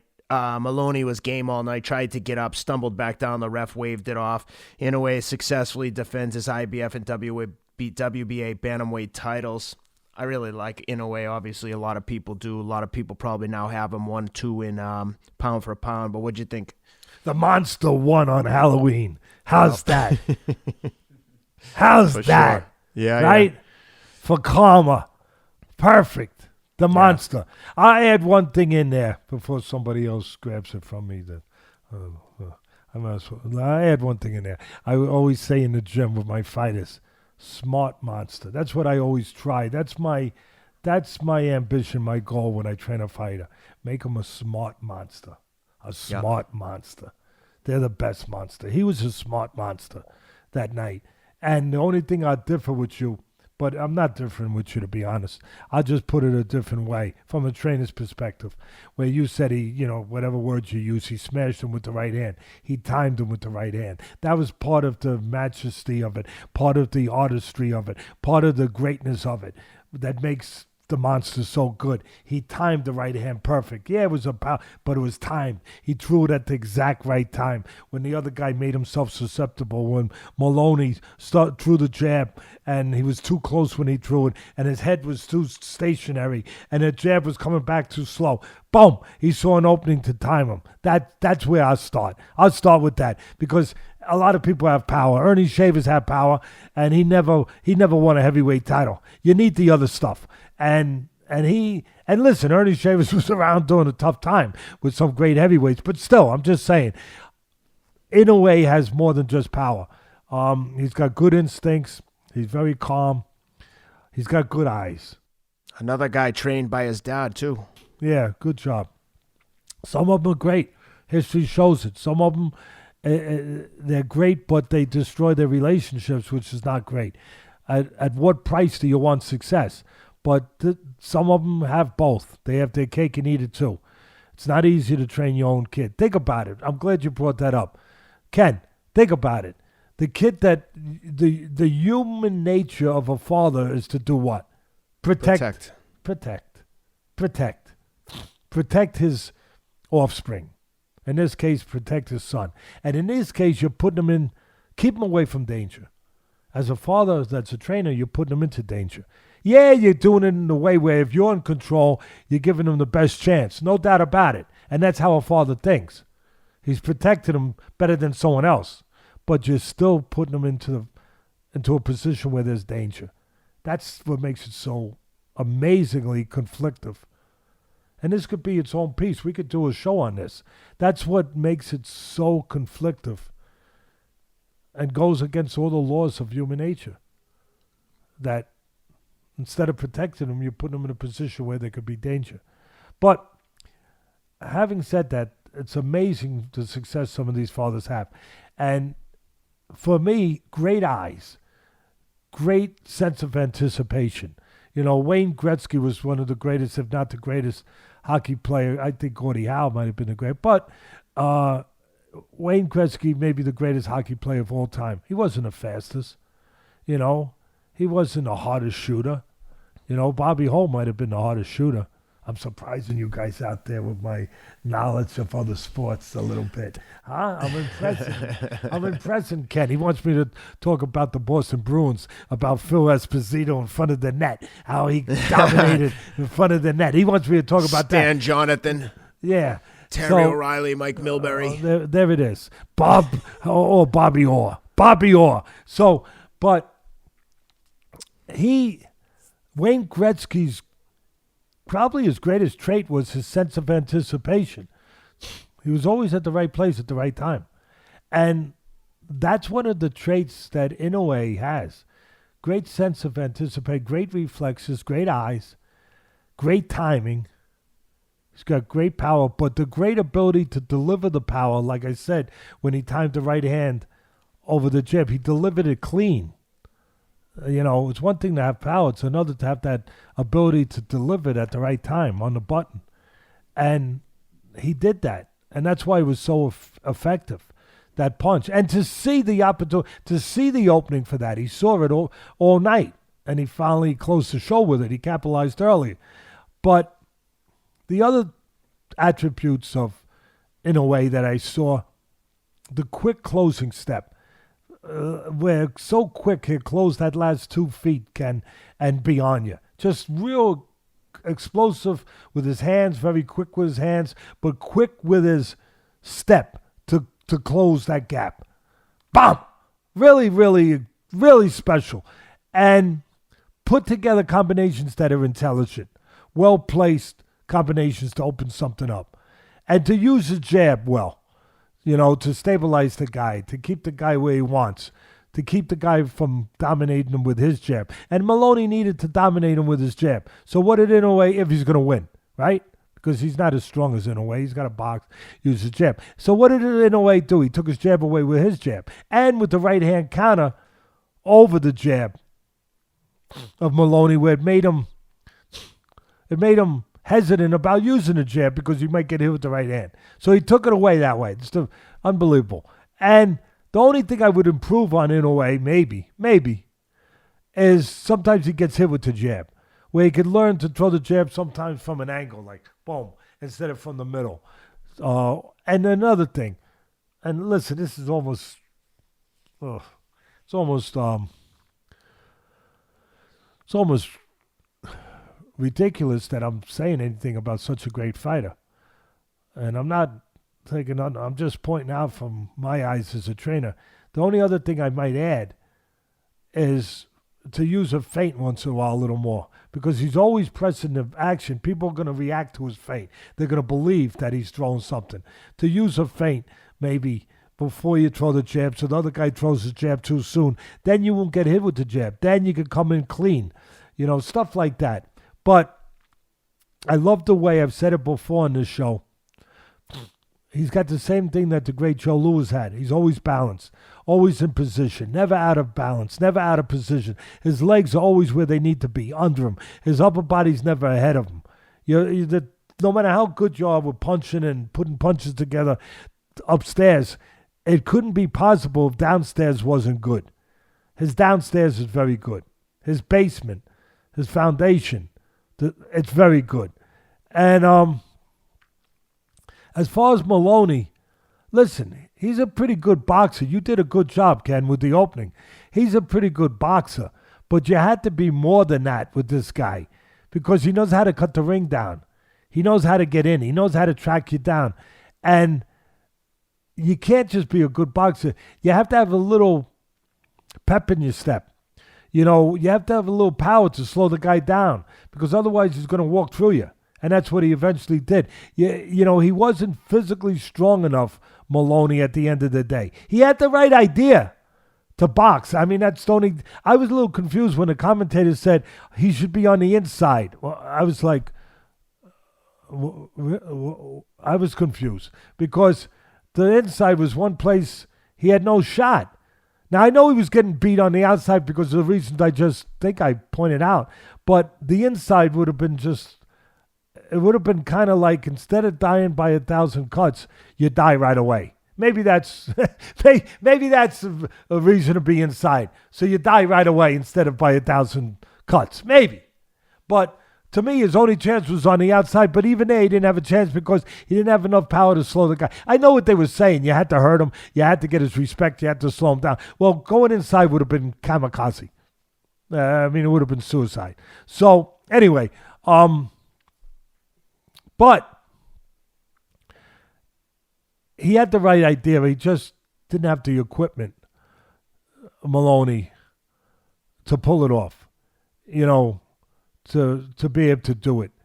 In a way, showed why I've had him for a while, my top, pound for pound. I think I got him number 3. But he showed, obviously he showed why he's there. Maybe the only other thing he could have done a little bit more was go to the body a little more. He did it, but you want to take air out of the tires, obviously, of a guy that's got to use his wheels if he's gonna have any chance at all. And I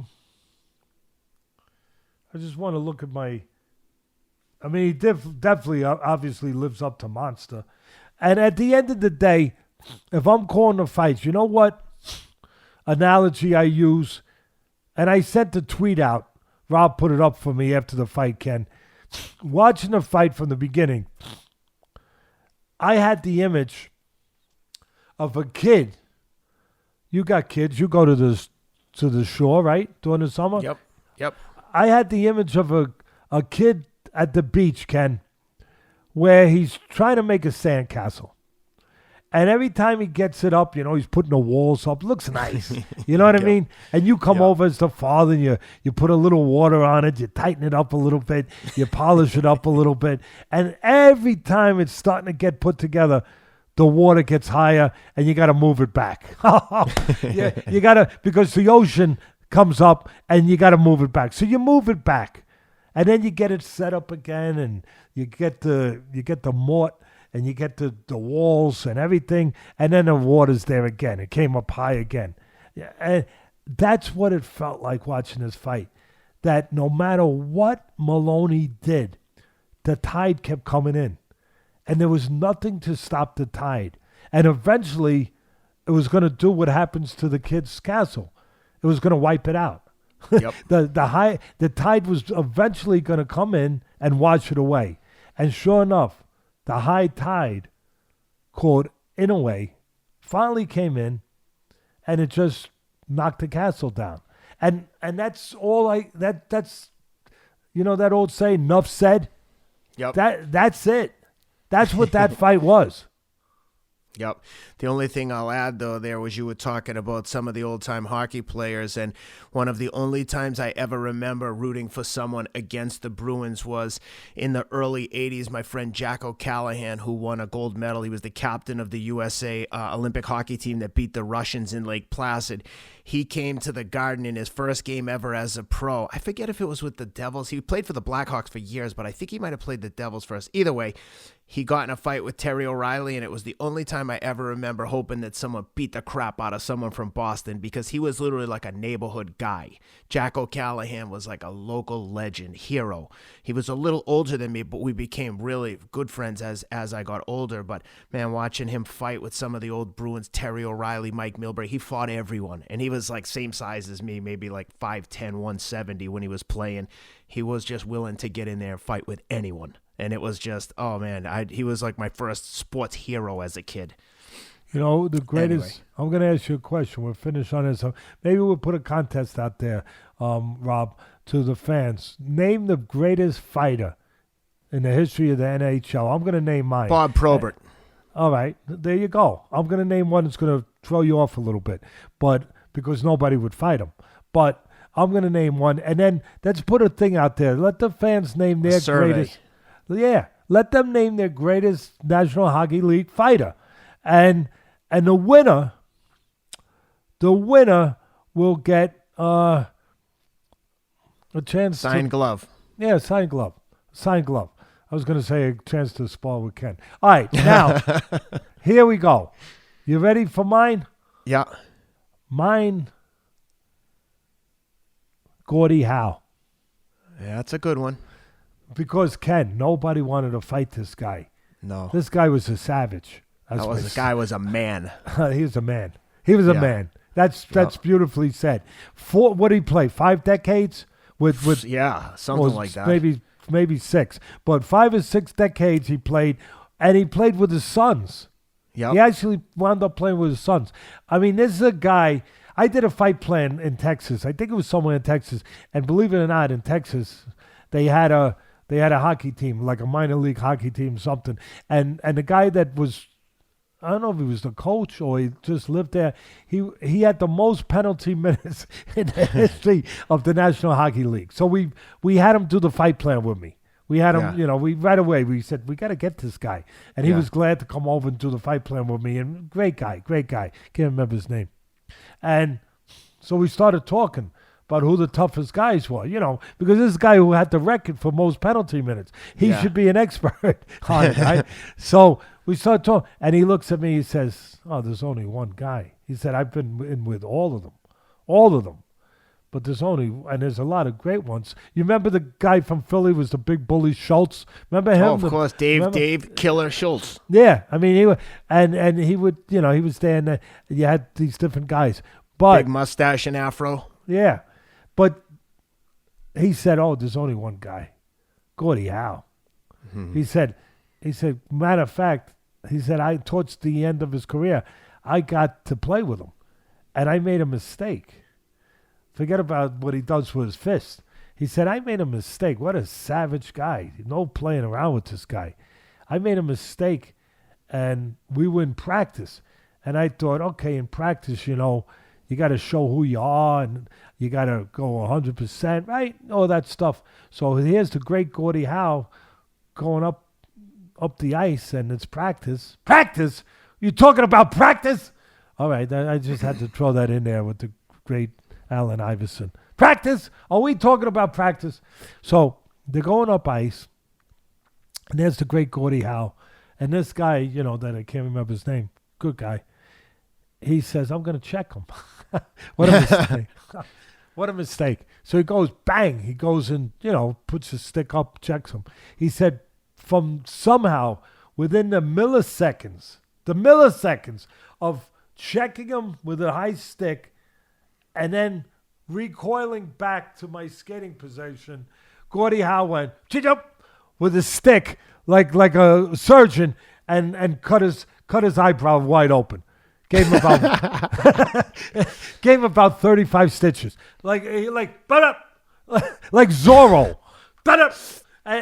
Well, you know what they call a Gordie Howe hat trick? If you score a goal, get an assist, and get in a fight in the same game, you get a Gordie Howe hat trick. Hey, one quick thing before we go, I'll tell you a funny story. When I was playing college hockey, because I played football and hockey in college, one of the really skilled player that I played with at Framingham State, he went down and tried out for the East Coast League. So in the summer, he came back and he was skating with us, and I said, hey, how was the camp and stuff? And he's like, yeah, it wasn't for me. And this kid was really good. I said, what happened? But he wasn't a tough guy, wasn't a fighter. He said, yeah, I get out there. I had a half of a shield on his helmet, which usually indicates you're not a fighter. You wouldn't fight someone who has a half a shield on. They're like covering the eyes. It's just what a fighter wouldn't wear that. It's bad sportsmanship. It's like fighting a guy with eyeglasses, right? No, it's like if you have the shield on, it's basically saying like, don't fight me. But if you're a fighter, you're not going to wear the shield because you're not going to. But that's what I mean. Like fighting a guy with a headgear. You'd be like, well, it's kind of like, but it would be like hitting a guy wearing eyeglasses. Yes, yeah. It's basically he's advertising like, I don't really want to fight, but I will.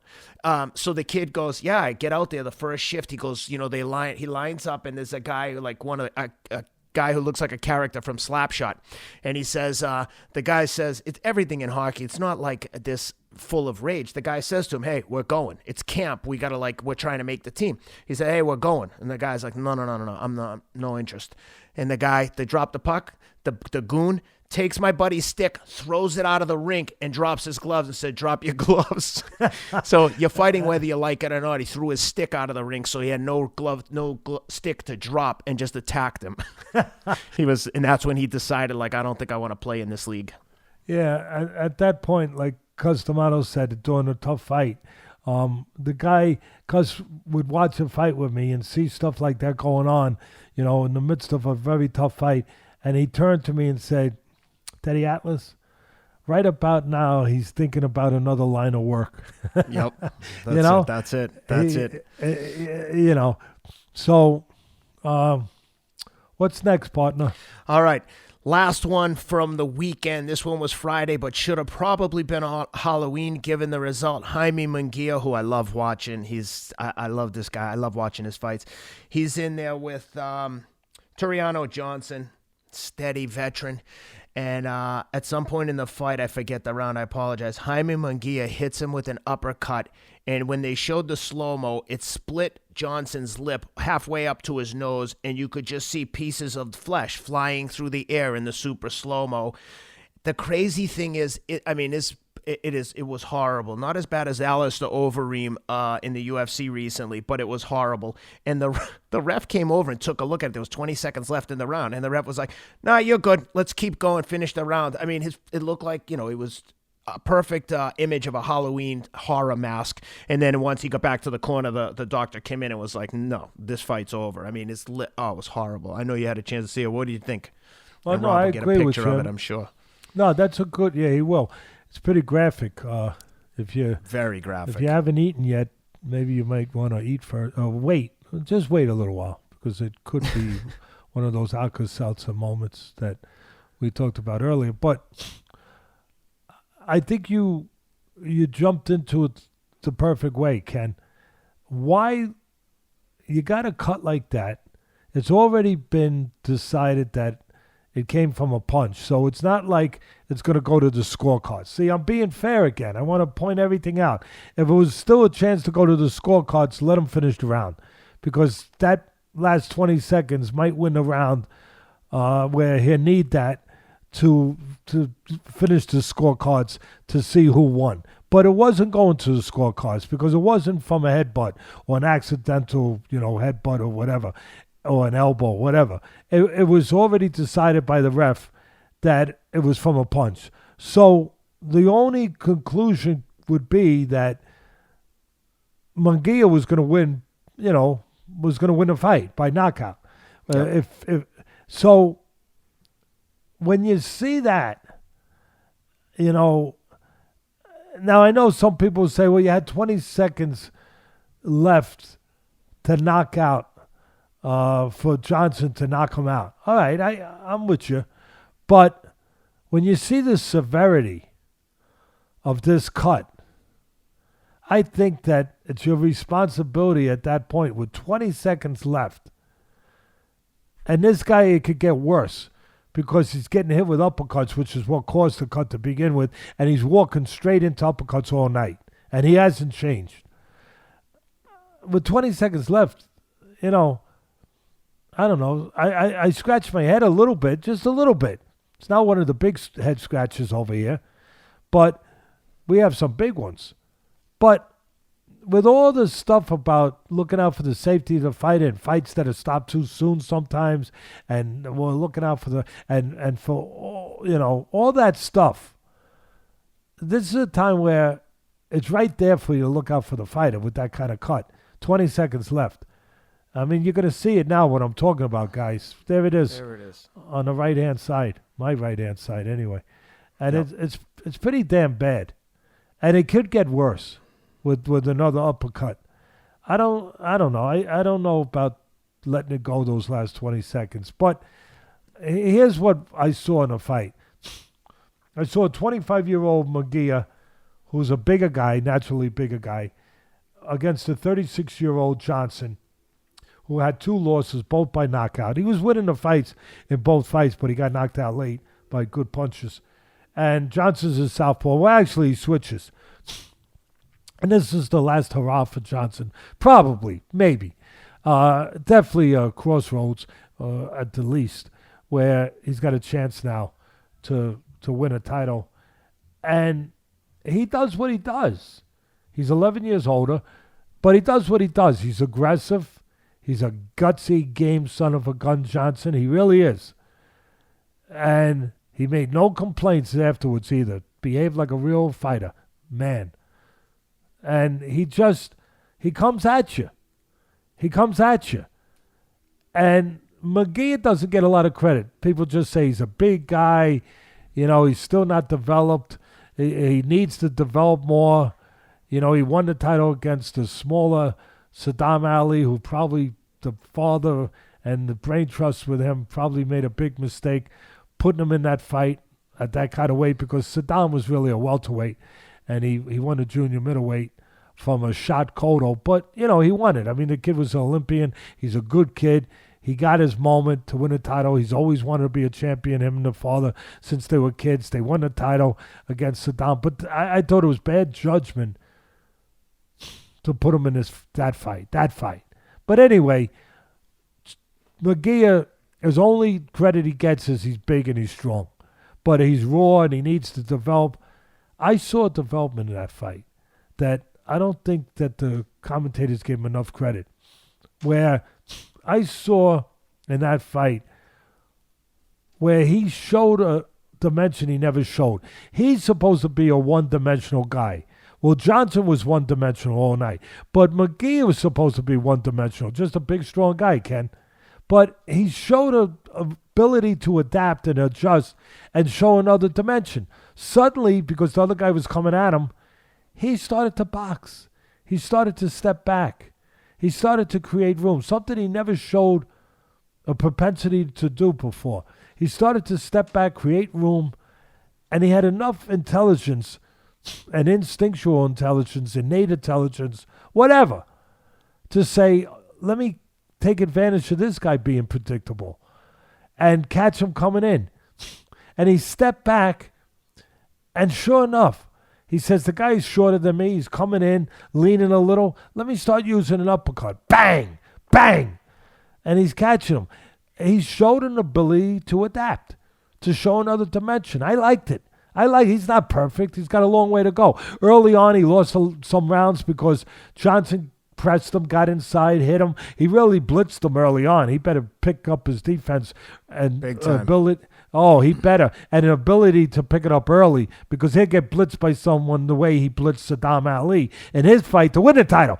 But I'm just saying.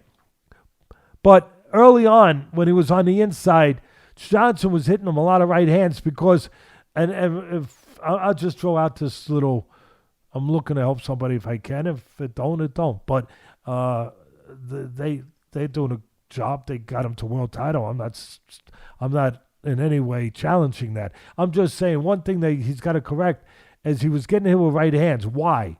Because he was laying his head on the right side where you're in the alleyway of the right hand. If you lay your head over here, right hand could come. But if you lay your head on the left, you're outside the right hand.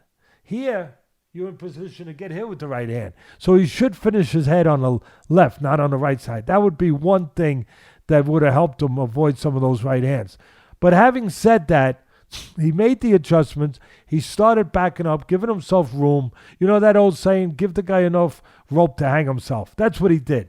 He gave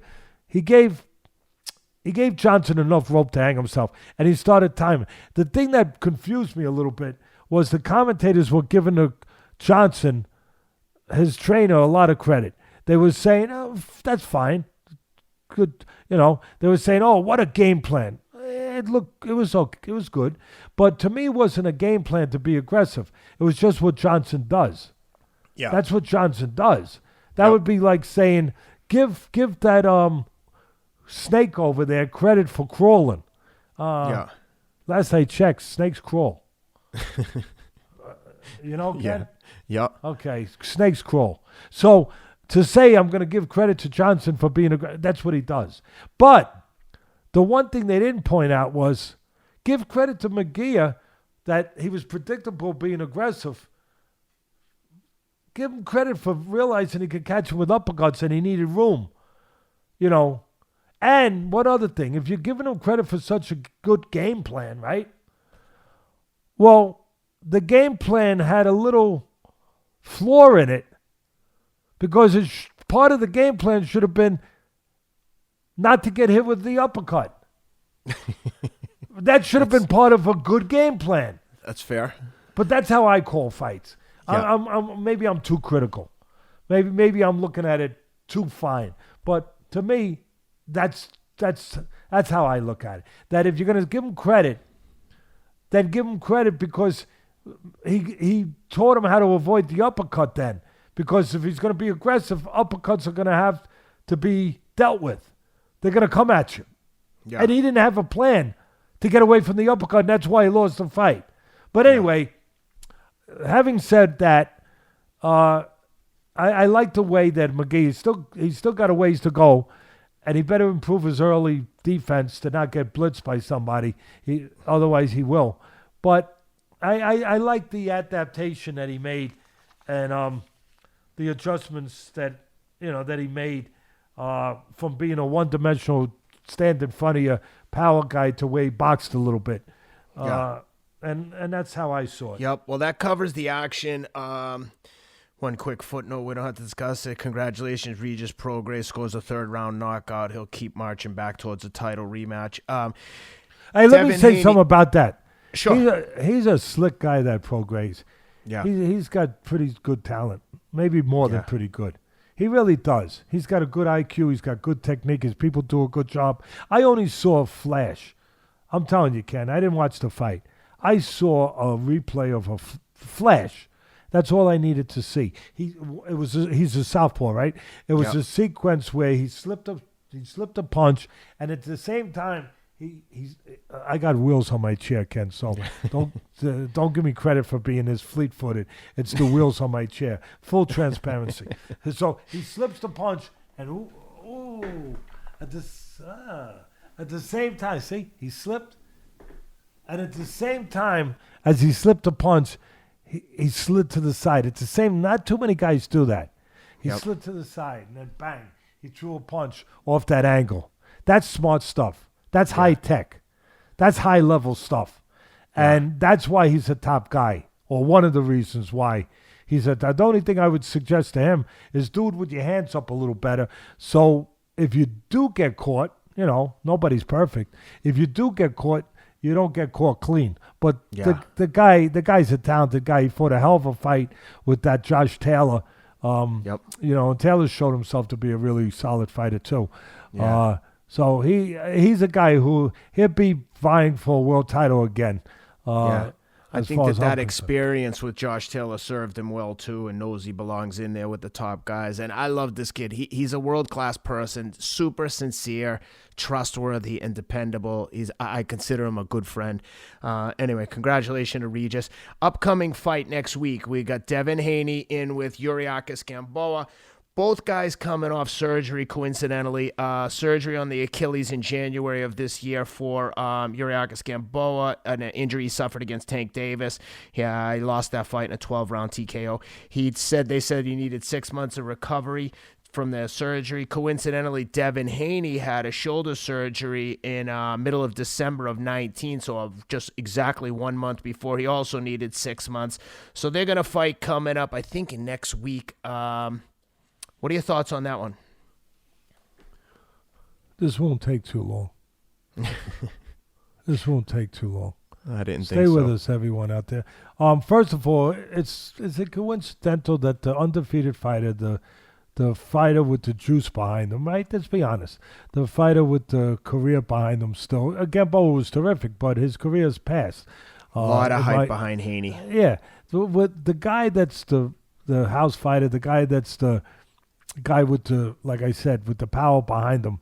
Isn't it funny how we heard all about his shoulder surgery, but we didn't really hear much about that Gamboa is coming off surgery. We heard a lot about Haney. He's coming off surgery, but we never heard about his opponent was also coming. But we make sure that you do hear it, okay? So here it is. The reason you didn't hear about it is because the future is with Haney. They're not thinking about Gamboa. Right now, Gamboa's a foil. I'm being honest. I mean, he's a guy that's useful as the opponent for Haney, coming off surgery, because he's 17 years younger. Haney is 17 years younger. Gamboa is 38, and Haney's 21. Now, I talk about the odometer. You don't judge a guy chronologically. You judge him by his odometer. You judge him by the amount of punches, the amount of he's taken, the amount of fights he's had. Well, let me tell you something. Gamboa is a shot fighter. I like him a lot. Fast hands. He was an Olympian, gold medals from the great, great, great national Cuban team. Was the best amateur boxing team out there. He was a gold medalist. He was undefeated as a world champion. Smaller guy, featherweight. He's moved up. He had real great hand speed, a lot of heart, no doubt about it. But his His ship has sailed. His day is gone. Let me tell you something, Ken. This is a guy who in his last 10 fights, he's been dropped 11 times. I'll say it again. You heard me? He's been dropped 11 times in his last... Yeah, I do the work. I do the research. By the way, he'll be 39 in 1 month. So, worse, even worse. So, here's a guy who, his chin is not dependable. His heart is, but it's not dependable. He's coming off surgery. His last fight, he hung in there, showed a lot of heart with Davis. Davis didn't look good that night. Gervonta Davis. But he got stopped in the 12th round. He was on the floor 3 times. And he got hurt. So give him a lot of credit. He hurt his leg. Somehow he got to the 12th round. Part of it was the way Davis didn't look. And part of it was because of the heart of Gamboa. But we're here to give you to give you really what it is that you need to be given in the breakdown of a fight. And I mean, we're like Howard Cosell was years ago, saying it like it is, telling it like it is.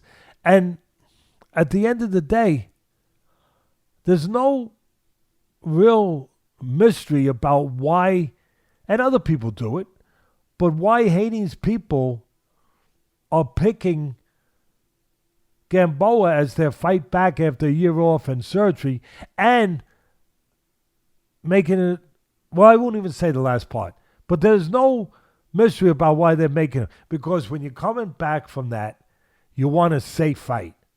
Here's the problem where it gets a little dicey. Okay, everyone does that. So they found a safe fight. But usually it's not a safe fight for a world title challenge. It usually is a safe fight. You come back in a 10-rounder, you do it off TV, whatever, and you get that safe fight. Now you're ready to go. Everything's good. All systems go, Captain. Yes, sir. We're good. Shoulder's still there. Yes, sir. And you do it that way. But usually you're not arrogant or risky enough to come back in a world title. Well, you could be arrogant and you could be what it looks to be risky, coming back in a world title fight as your first fight back when you know that you have a guy that is not a risk, a safe fight. It's not supposed to be a safe fight in a world title fight. That's the thing. And I'm just saying to the people out there that look to us for a little bit, we're not always right, but a little bit of, whether it's to call my bookie or whether it's just to argue with their friends, their family, pick who they want to pick. It's going to be or make a decision whether or not they want to watch the fight. I don't think it's going to be competitive, okay? Am I trying to hurt anyone's promotion? No, I'm doing what I do every day. I do this, saying what I believe, not giving a damn who it bothers or doesn't bother. Just that it's what the fans should hear. That's all. I don't think it can be a competitive fight.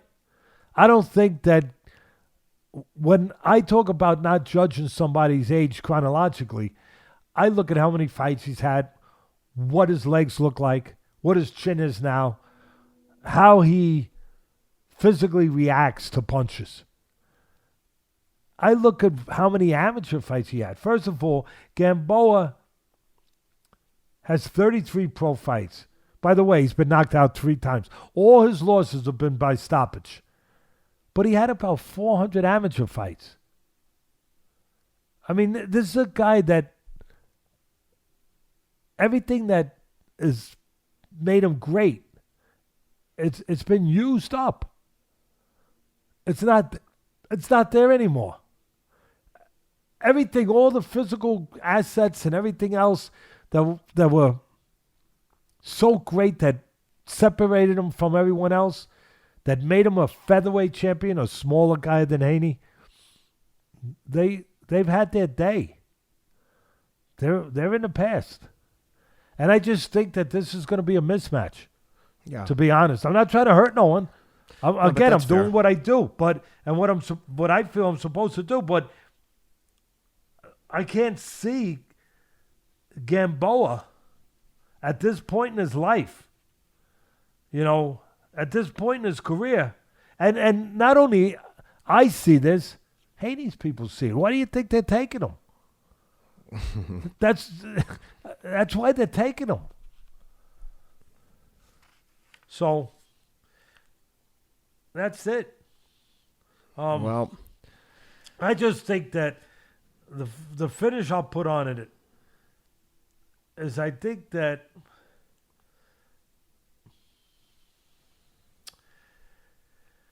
I talk about Miles on the old diamond. I think sometimes it comes a time to park the car in the garage. I'm not trying to stop someone from making a living. He's had his chance to make a living. But all I'm saying is, Ken, this is a dangerous business to begin with. And it comes a time to park the car in the garage while there's still an engine in the car. And I know it's sad, it's tough, but the truth of this business is often it's sad and tough. And you need to be honest and you need to face it before it becomes very sad and too late. And I just think that it's time sometimes, like I said, to park the car. And well, that's it. Speaking of time to park the car, we saw an example of that, unfortunately. Wait, say that again. You Bostonian, you. say it again. Speaking of parking the car. There it is. Unfortunately, park the car. Go park the car. We saw a guy who took the car out of the garage one too many times last night, maybe more. In Anderson the Spider Silva, one of the greatest legends in the UFC. There was a point where he was untouchable, best in the world, miles ahead of everyone. He was in there with the tough and dependable Uriah Hall last night, and unfortunately for the Spider, he got tuned up. He got dropped badly. I think at the end of the second or third round, he got dropped. The bell sounded. He survived. He got dropped again at the opening of the next round, and Uriah put him away. Very emotional at the end of the fight from both guys, actually. And I know you had a chance to watch. Just wanted to get your thoughts there quickly. Okay. I'm no UFC expert. Start with that. I know we have the great fans have come to us. We've come to them. I admire these fighters so much and have learned more about them and very comfortable talking about them, having them on our show, respecting what they do at the level they do it, with the risks that they face. Not just punches, knees, kicks, elbows. I mean, they're special. Just like my fighters. Fighters in my business, all fighters, they're special. These are special people. I'm not a UFC expert, but I'm a fight expert. I know fighting. Whether it's UFC, I know about winning. I hope. Otherwise, I shouldn't be in this business. If I don't know what I need to know, like Customato would have said to me, he'd say, Teddy Atlas, if you don't know that, you need to go and sell Italian ices on the corner. All right. You're right. You're supposed to know that stuff. If that's your business, you're going to take the responsibility to lead somebody in such a tough business. I also know when somebody's special, when somebody's different. I'll never forget this story. I told it once before. I'll tell it real quick again. I'm watching TV up in Catskill. I'm up there for almost 8 years training fighters. And I got a moment to watch TV on a Sunday afternoon. And Cuz didn't know any sport other than boxing. He'd come in, I'd be watching a football game, trying to get away from everything for a minute, because I had to train fighters 7 days a week. Afternoons with the pros, night with the amateurs. All the time. He told me I was going to college. This is my college. And that's how you become great at what you're doing, by learning the right way from the beginning, doing an apprenticeship, and being committed to it 7 days a week. So here I am watching. There was one day I'm watching football, just to give you a background, a context on this, but that you can understand it. And Cuz comes, what's that? What do you mean, what's that? It's a football game. What's that ball? It looks funny. Come on, Cuz, are you kidding me? It's a freaking football. What? Why is it shaped like that? Because it's a football. Cuz, leave me alone, please, please. I know I train in fighters 7 days a week. Give me a minute to watch. I don't know why you're watching that. So anyway, one day I'm watching the Olympics. Cuz comes walking in. And like I said, he didn't know anything but boxing. But he knew what winners were, and he knew what specialness was. Greatness was. He knew that. Because if you know one, you know the other. Because they're cousins. They're related. It's all within the same world. Those traits.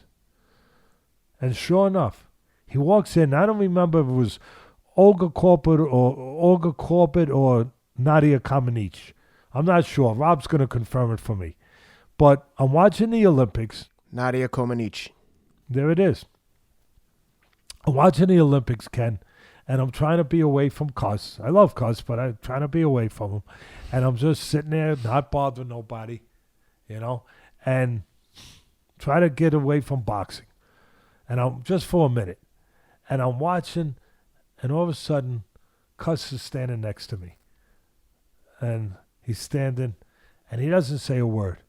And there's Nadia Comaneci in what's become an iconic moment, an iconic picture, where she's on a balancing beam, her legs are over her, and perfectly over her, all the way over her body, in a contorted manner, and you just see her face with this look of intensity, of focus, and special strength.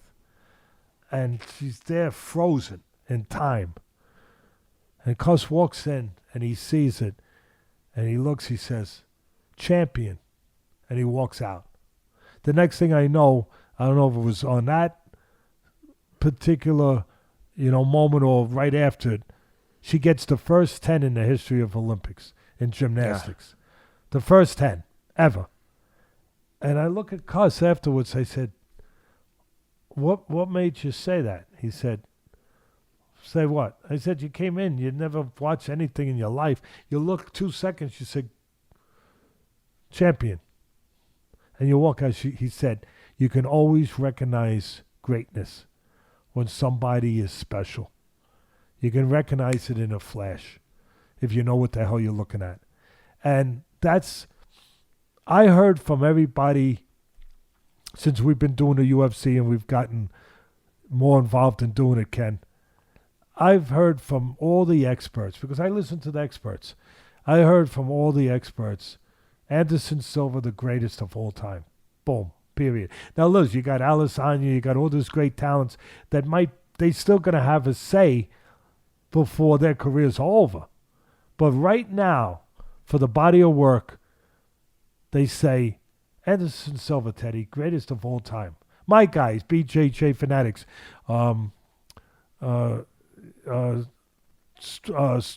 Dynamic Striking, that I do the videos, the instructional videos with, they say, Anderson Silva, Teddy, greatest of all time.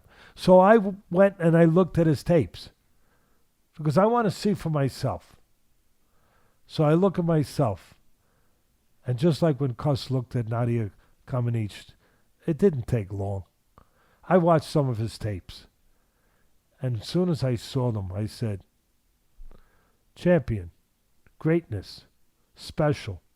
You know when you're seeing someone who is different. The same way as back in my sport, back in boxing in the 1920s, there's always somebody who is the first to bring you and bring the sport to that next place. A pioneer. Where gentleman Jim Corbett in the 20s came along and he was the first guy to move around the ring. Different. And then after him, Jack Johnson, the first black heavyweight champ, one of my greatest fighters of all time, but different. Not because of the color of his skin, of course. Different because of the way he did things. He was the first guy, and it's always you're evolving, the sport, the business, society. You hope you're always progressing, evolving, changing. But there's people that are at the forefront of that change. These special people. And Jack Johnson was that person where all of a sudden, not only did he use his legs, he had defensive skills. He mixed defense with offense. Nobody did that. And he put punches together. Nobody did that. And he was charismatic. Oh my God, he was different. He was special. He was a pioneer. And then came along guys like Ali. Again, different. Different. You could even say Roy Jones when he was young. Different. They walked to their own drummer, to the beat of a different drummer. And when I saw Silva, I looked. I didn't have to have the expertise of these great UFC people that are out there. Bisping, Michael Bisping, and Joe Rogan, and DC, and Helwani. These guys are experts in their field, and the rest of them, tremendous. But I didn't need that to see what I saw and to recognize it and appreciate it and say different, special. And when I watched him, he's a pioneer in this. I don't need to check with anyone. I just say he's a pioneer because he did things that were never done before. Now other people are doing them with Adesanya and different guys. I get you. John Jones came along. I get you. And he's still doing it at a late age. But unfortunately, some of the great ones, part of what makes them great is their belief in themselves, their ego, all of that. But sometimes they can't turn it off. And unfortunately, some of them stay too late. And it's always just as sad as it is the first time you see a great one that stays too late. Whether it's Muhammad Ali, whether it's Joe Louis, whoever it is. And the Silva, for all his greatness, the sad part is there will be people out there, young people probably, right, that will never know really his true greatness. It probably diminished the legacy of Ali and Joe Louis a little bit. Not Ali as much. He was so iconic that maybe it didn't matter, but it matters a little bit. There'll be some people that have never realized how great he really was and how great Joe Louis really was. And that's, as much as you want to celebrate their greatness, it does make you cry about the way that they stayed too long and ended up where they will rob some of these young people from knowing their true legacy of greatness a little bit. And I saw it in the ring. I saw that when it's gone, Ken. All the things that made them great, their sense of anticipation, their quickness, their speed, their calmness, their ability to read your mind, to know what you're doing before you know what you're doing, and be there for a split second, a millisecond before you're there. I'm sure I could see it, I could visualize it, where Anderson Silva, normally when he looks to jump in and pounce like a leopard in the Serengeti, where he's just going to jump on his prey and get around the juggler, he does it where someone else couldn't do it. From a distance, but he gets away with it. Why? Because he's got the speed, the anticipation. But then I see that he tries to do the same thing the other night with Hall. And take nothing away from Hall. Solid guy. But he tries to do the same thing with Hall. But he's just late. And Hall takes a step back. And instead of him being on the jugular of the gazelle, and on the jugular of the water buffalo, instead he runs into the horns. Instead of being the hunter, he becomes the prey. And it's really sad because you know that there was a time when he made that explosion, closing that distance, he gets there.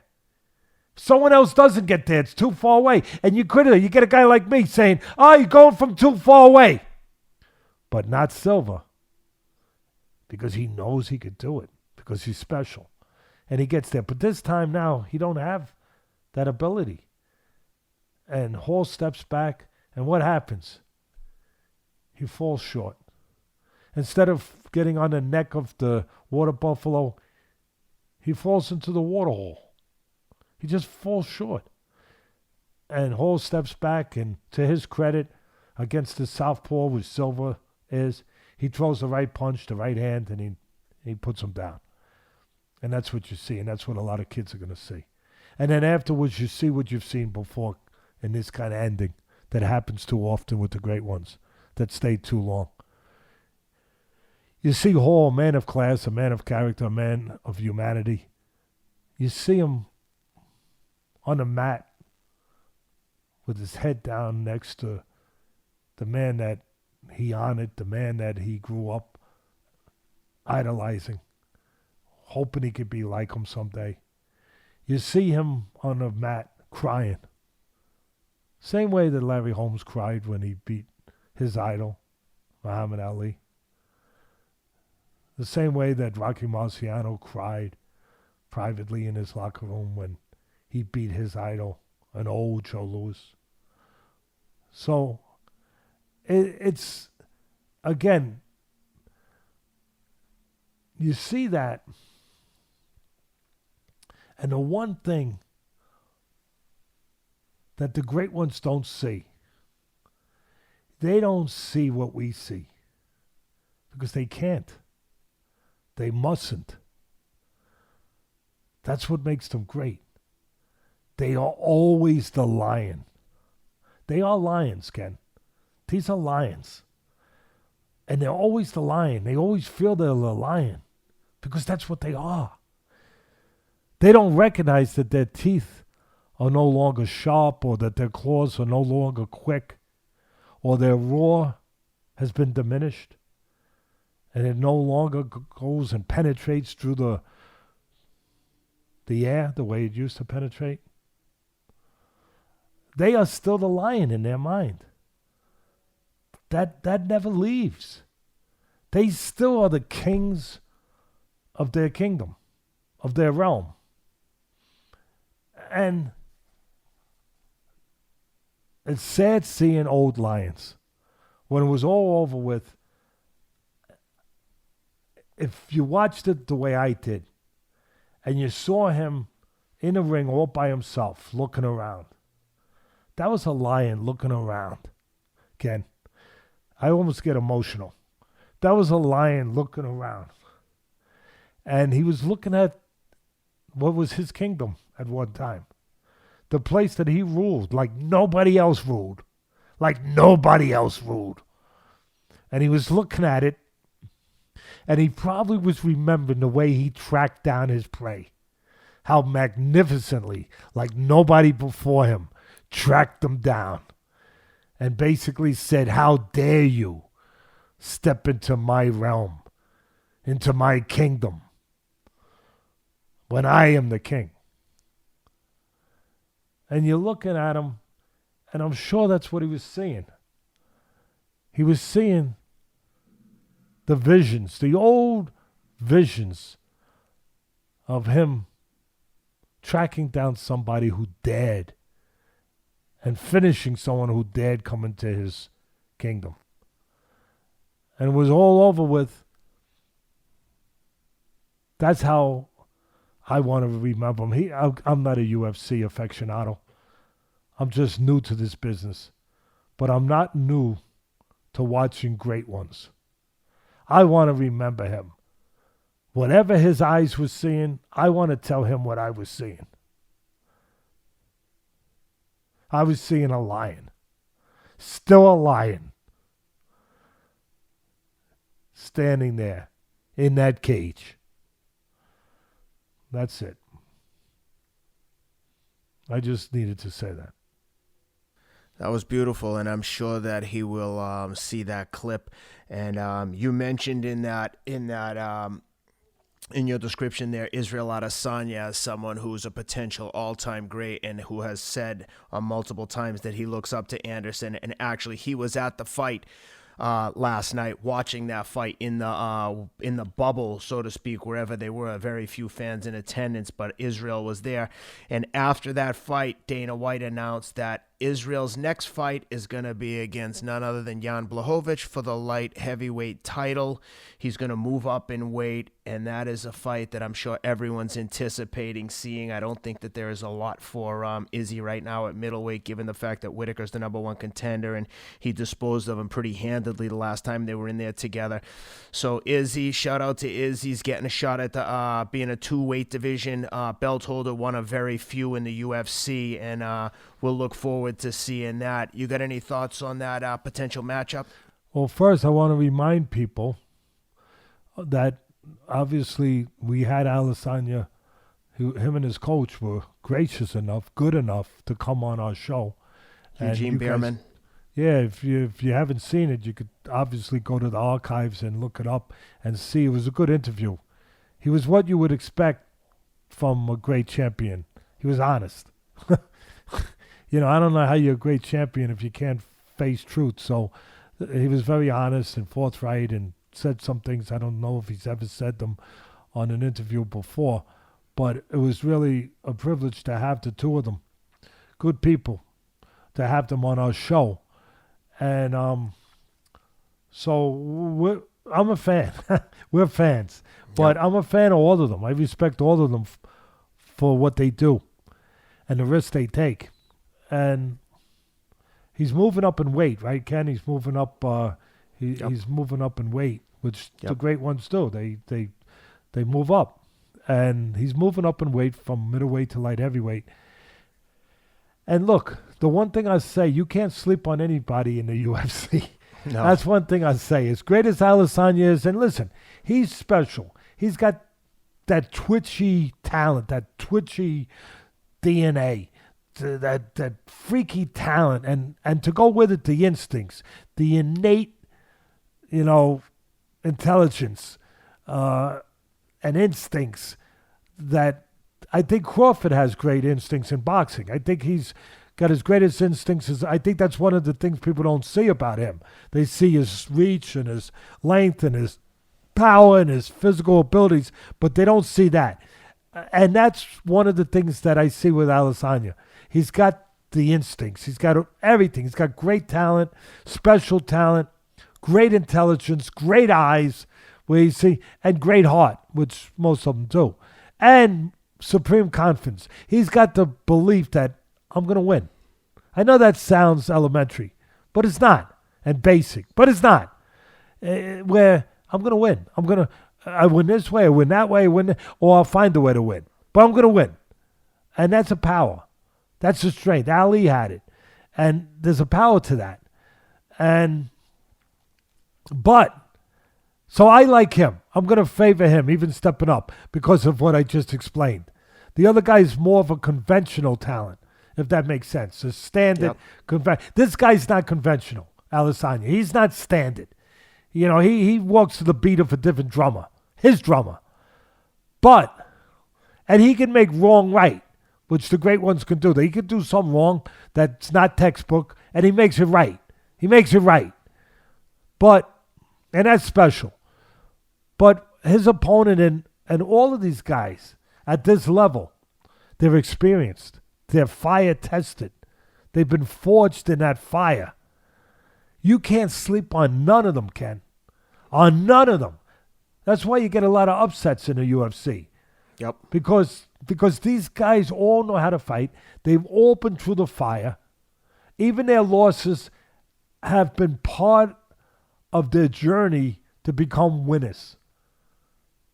To learn what they need to learn, to forge what needed to be forged, to create what needed to be created. These guys, you can't count any of them out. So I'm sure, and the guys are naturally bigger, I'm sure Adesanya will be a favorite. I don't know what the line is. But I'm also sure that it'll be competitive. Because all of these guys have the ability to come up with something to pull off an unpredictable result when you never thought that was going to be possible. Because of their character, because of their experience, because of what they are. So it should be interesting. I'll go with Adesanya, but it should be interesting. I'm with you. I agree 100%. Well, Teddy, I think we covered everything. That was a long one. You got anything to add before we sign off? We didn't cover the tomato garden you're growing in your backyard. We didn't talk about that. But other than that, yes, we covered everything. And I hope the people, I hope they like it. And I hope they understand why we go to such detail for them. To be just to the sport and to the athletes of the sport. That's right. Well, thank you, Teddy, for doing this on a Sunday. I hope everyone enjoys this one. We covered a lot of topics. Please keep the feedback coming. Subscribe, share the links, leave a review. It all helps. Thanks, guys, for being with us, and we'll be back next week.